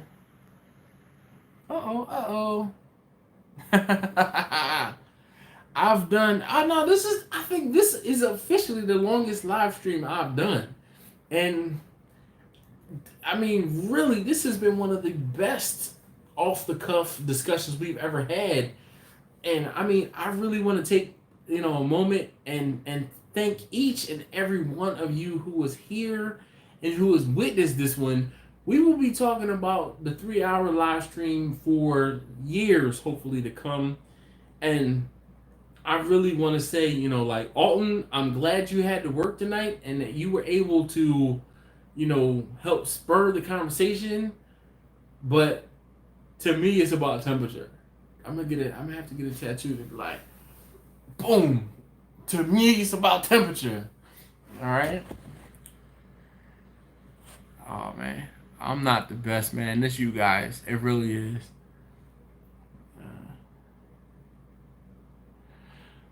But Alton, you probably slept. You slept a good majority of the day. I've been up for 20 hours at this point. 20 hours. I'm gonna sleep for 5, and I'm gonna get up. And tomorrow is Thursday, which means I will get up tomorrow. I gotta get the kids up at 6. get them dressed, showered, well, showered, then dressed, get myself dressed, and hope to be out the door by 6:30, 7:30, sorry. Get them to school by 8 or quarter of 8. Hopefully I won't get my car washed in the morning. I'll get it washed in the afternoon. I'll go and sit down and have coffee. Hopefully I'm having coffee by 8:30. I can sit and have coffee until about quarter to 10. I go into work at 10. I get off at 6. I'll stop on the way home and get my car washed. I'll see about getting fuel for my car. But this problem in wherever the fuel's jumped up 25 cents in 2 days. This is ridiculous. Diesel went from $2.71 to $2.99, so more than 25 cents, or $2.72 to $2.99. So I think, like, it's ridiculous. In 2 days, diesel fuel jumped up. Hey, Alton, man, like, really. Well, Alton, you definitely contributed. Like, you are the real MVP tonight. Like, for real. Not only for helping to spur the conversation, you caught that one dude that was slipping, and I appreciate that because I'm behind in the comments. Yeah. Thanks, Jim. You know what, Jimmy? So I've come to a deduction, and I think it has more to do with the amount or the ratio of clear I've had in my jar, on how much I yawn, and or how great the conversation is going, because the conversation was really good tonight and helped sober me up rather quickly. But I think I also, I'm getting lower in my jar, so I don't think I poured as heavily as I did last time. Gerald, this is definitely the longest stream I've done. But yeah, the first live stream. Well, Gerald, you sir are, you've hit the lottery tonight, sir. Like, you've hit the lottery for real. This is a once in a, I won't say lifetime, but once in a very, very long time deal. I don't sleep during the day. 8:30. Never since. Alton, this is why you and I are friends, because I was telling somebody about it, not today, it was yesterday. I was at the market. I used to work 2 full-time jobs and a part-time job. 2 full-time jobs and a part-time job. I used to work my day job from 6 a.m. to 2 p.m. 6 a.m. to 2 p.m. or so. And then I would leave from there and I would go home.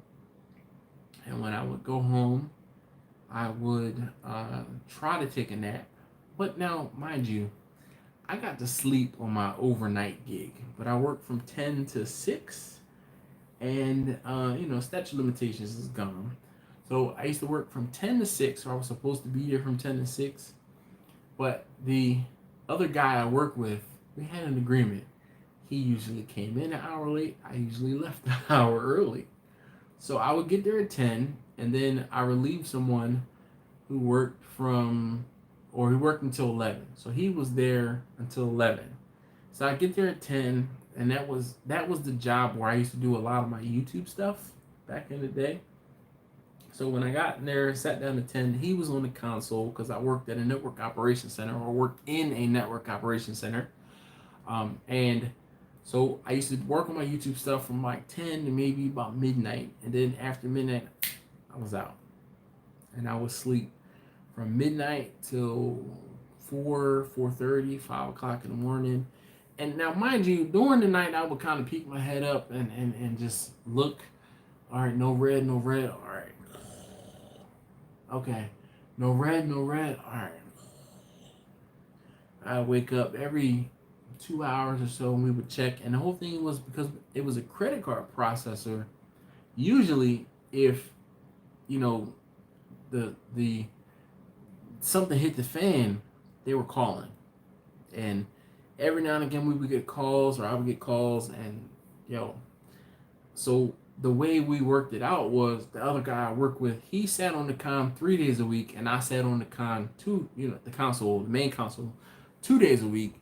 And 3 days a week I got decent sleep, and the other 2 days a week I got mediocre sleep. But man, I did that for like 2 years.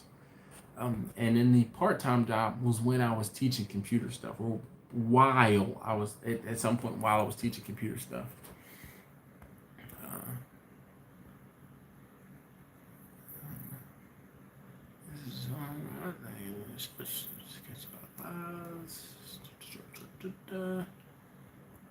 Well, Victor, thank you very much. Victor, sir, you seem to always be the voice of reason. I appreciate it and you, really.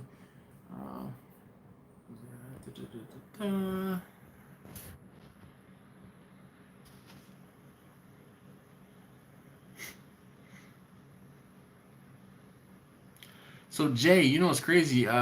Nick or Jay said pool pumps are crazy on electric bills. I have a friend that just got his pool up and running, and he was like, "Man, the pool pump has been running. It's costing me a ton." I was like, "Really? Just now, Jay? Wouldn't it be better to change it from a 110 to a 210 or a 220?" I need big bills.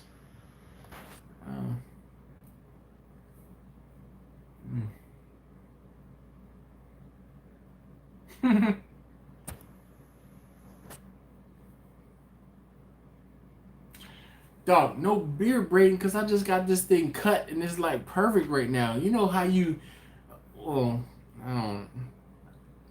Remember how back in the day when you probably had a fro and after you left the barbershop your fro was perfect and you didn't even want to wash your fro because then it would be like from here to like here?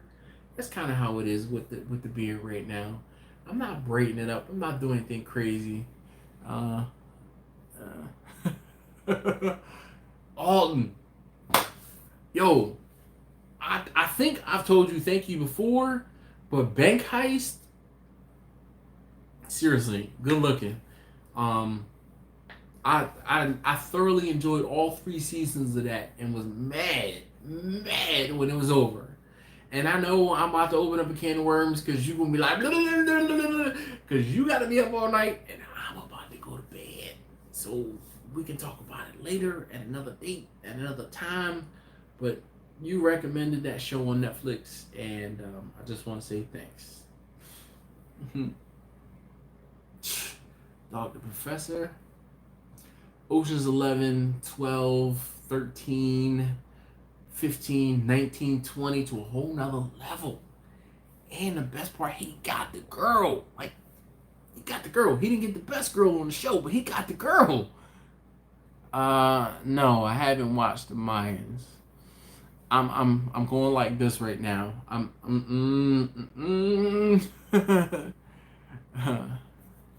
No, but that's what I'm saying. It was along the same lines of the thoughtfulness and the Oceans was one of those movies that I didn't see it coming. And this is the same thing how Money Heist was. I didn't see it coming. All right, so there's my yawn. I think Jimmy, are you even there still? Jimmy, I think that that's officially my cue. Alton, you're gonna try to suck me into another half an hour, 45 minutes, and I can't. I need to function tomorrow.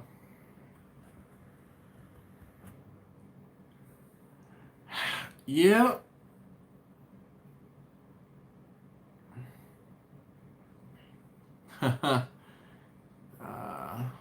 Jay, man, I'm chilling. I'm falling apart here. I'm going to bed. Thank you very much, Alton. Really, really, thank you, sir. This live stream would not have been what it was if we didn't have that. Yo, we had like an hour and a half discussion about barbecue versus grilling. That's really what this boiled down to. This last hour and a half, basically, like 3 hours. Thank you, Jay. I appreciate that. Yes, 12:20. Thanks, David. I appreciate that. Yeah. All right, fellas. I'm out. Thank you again.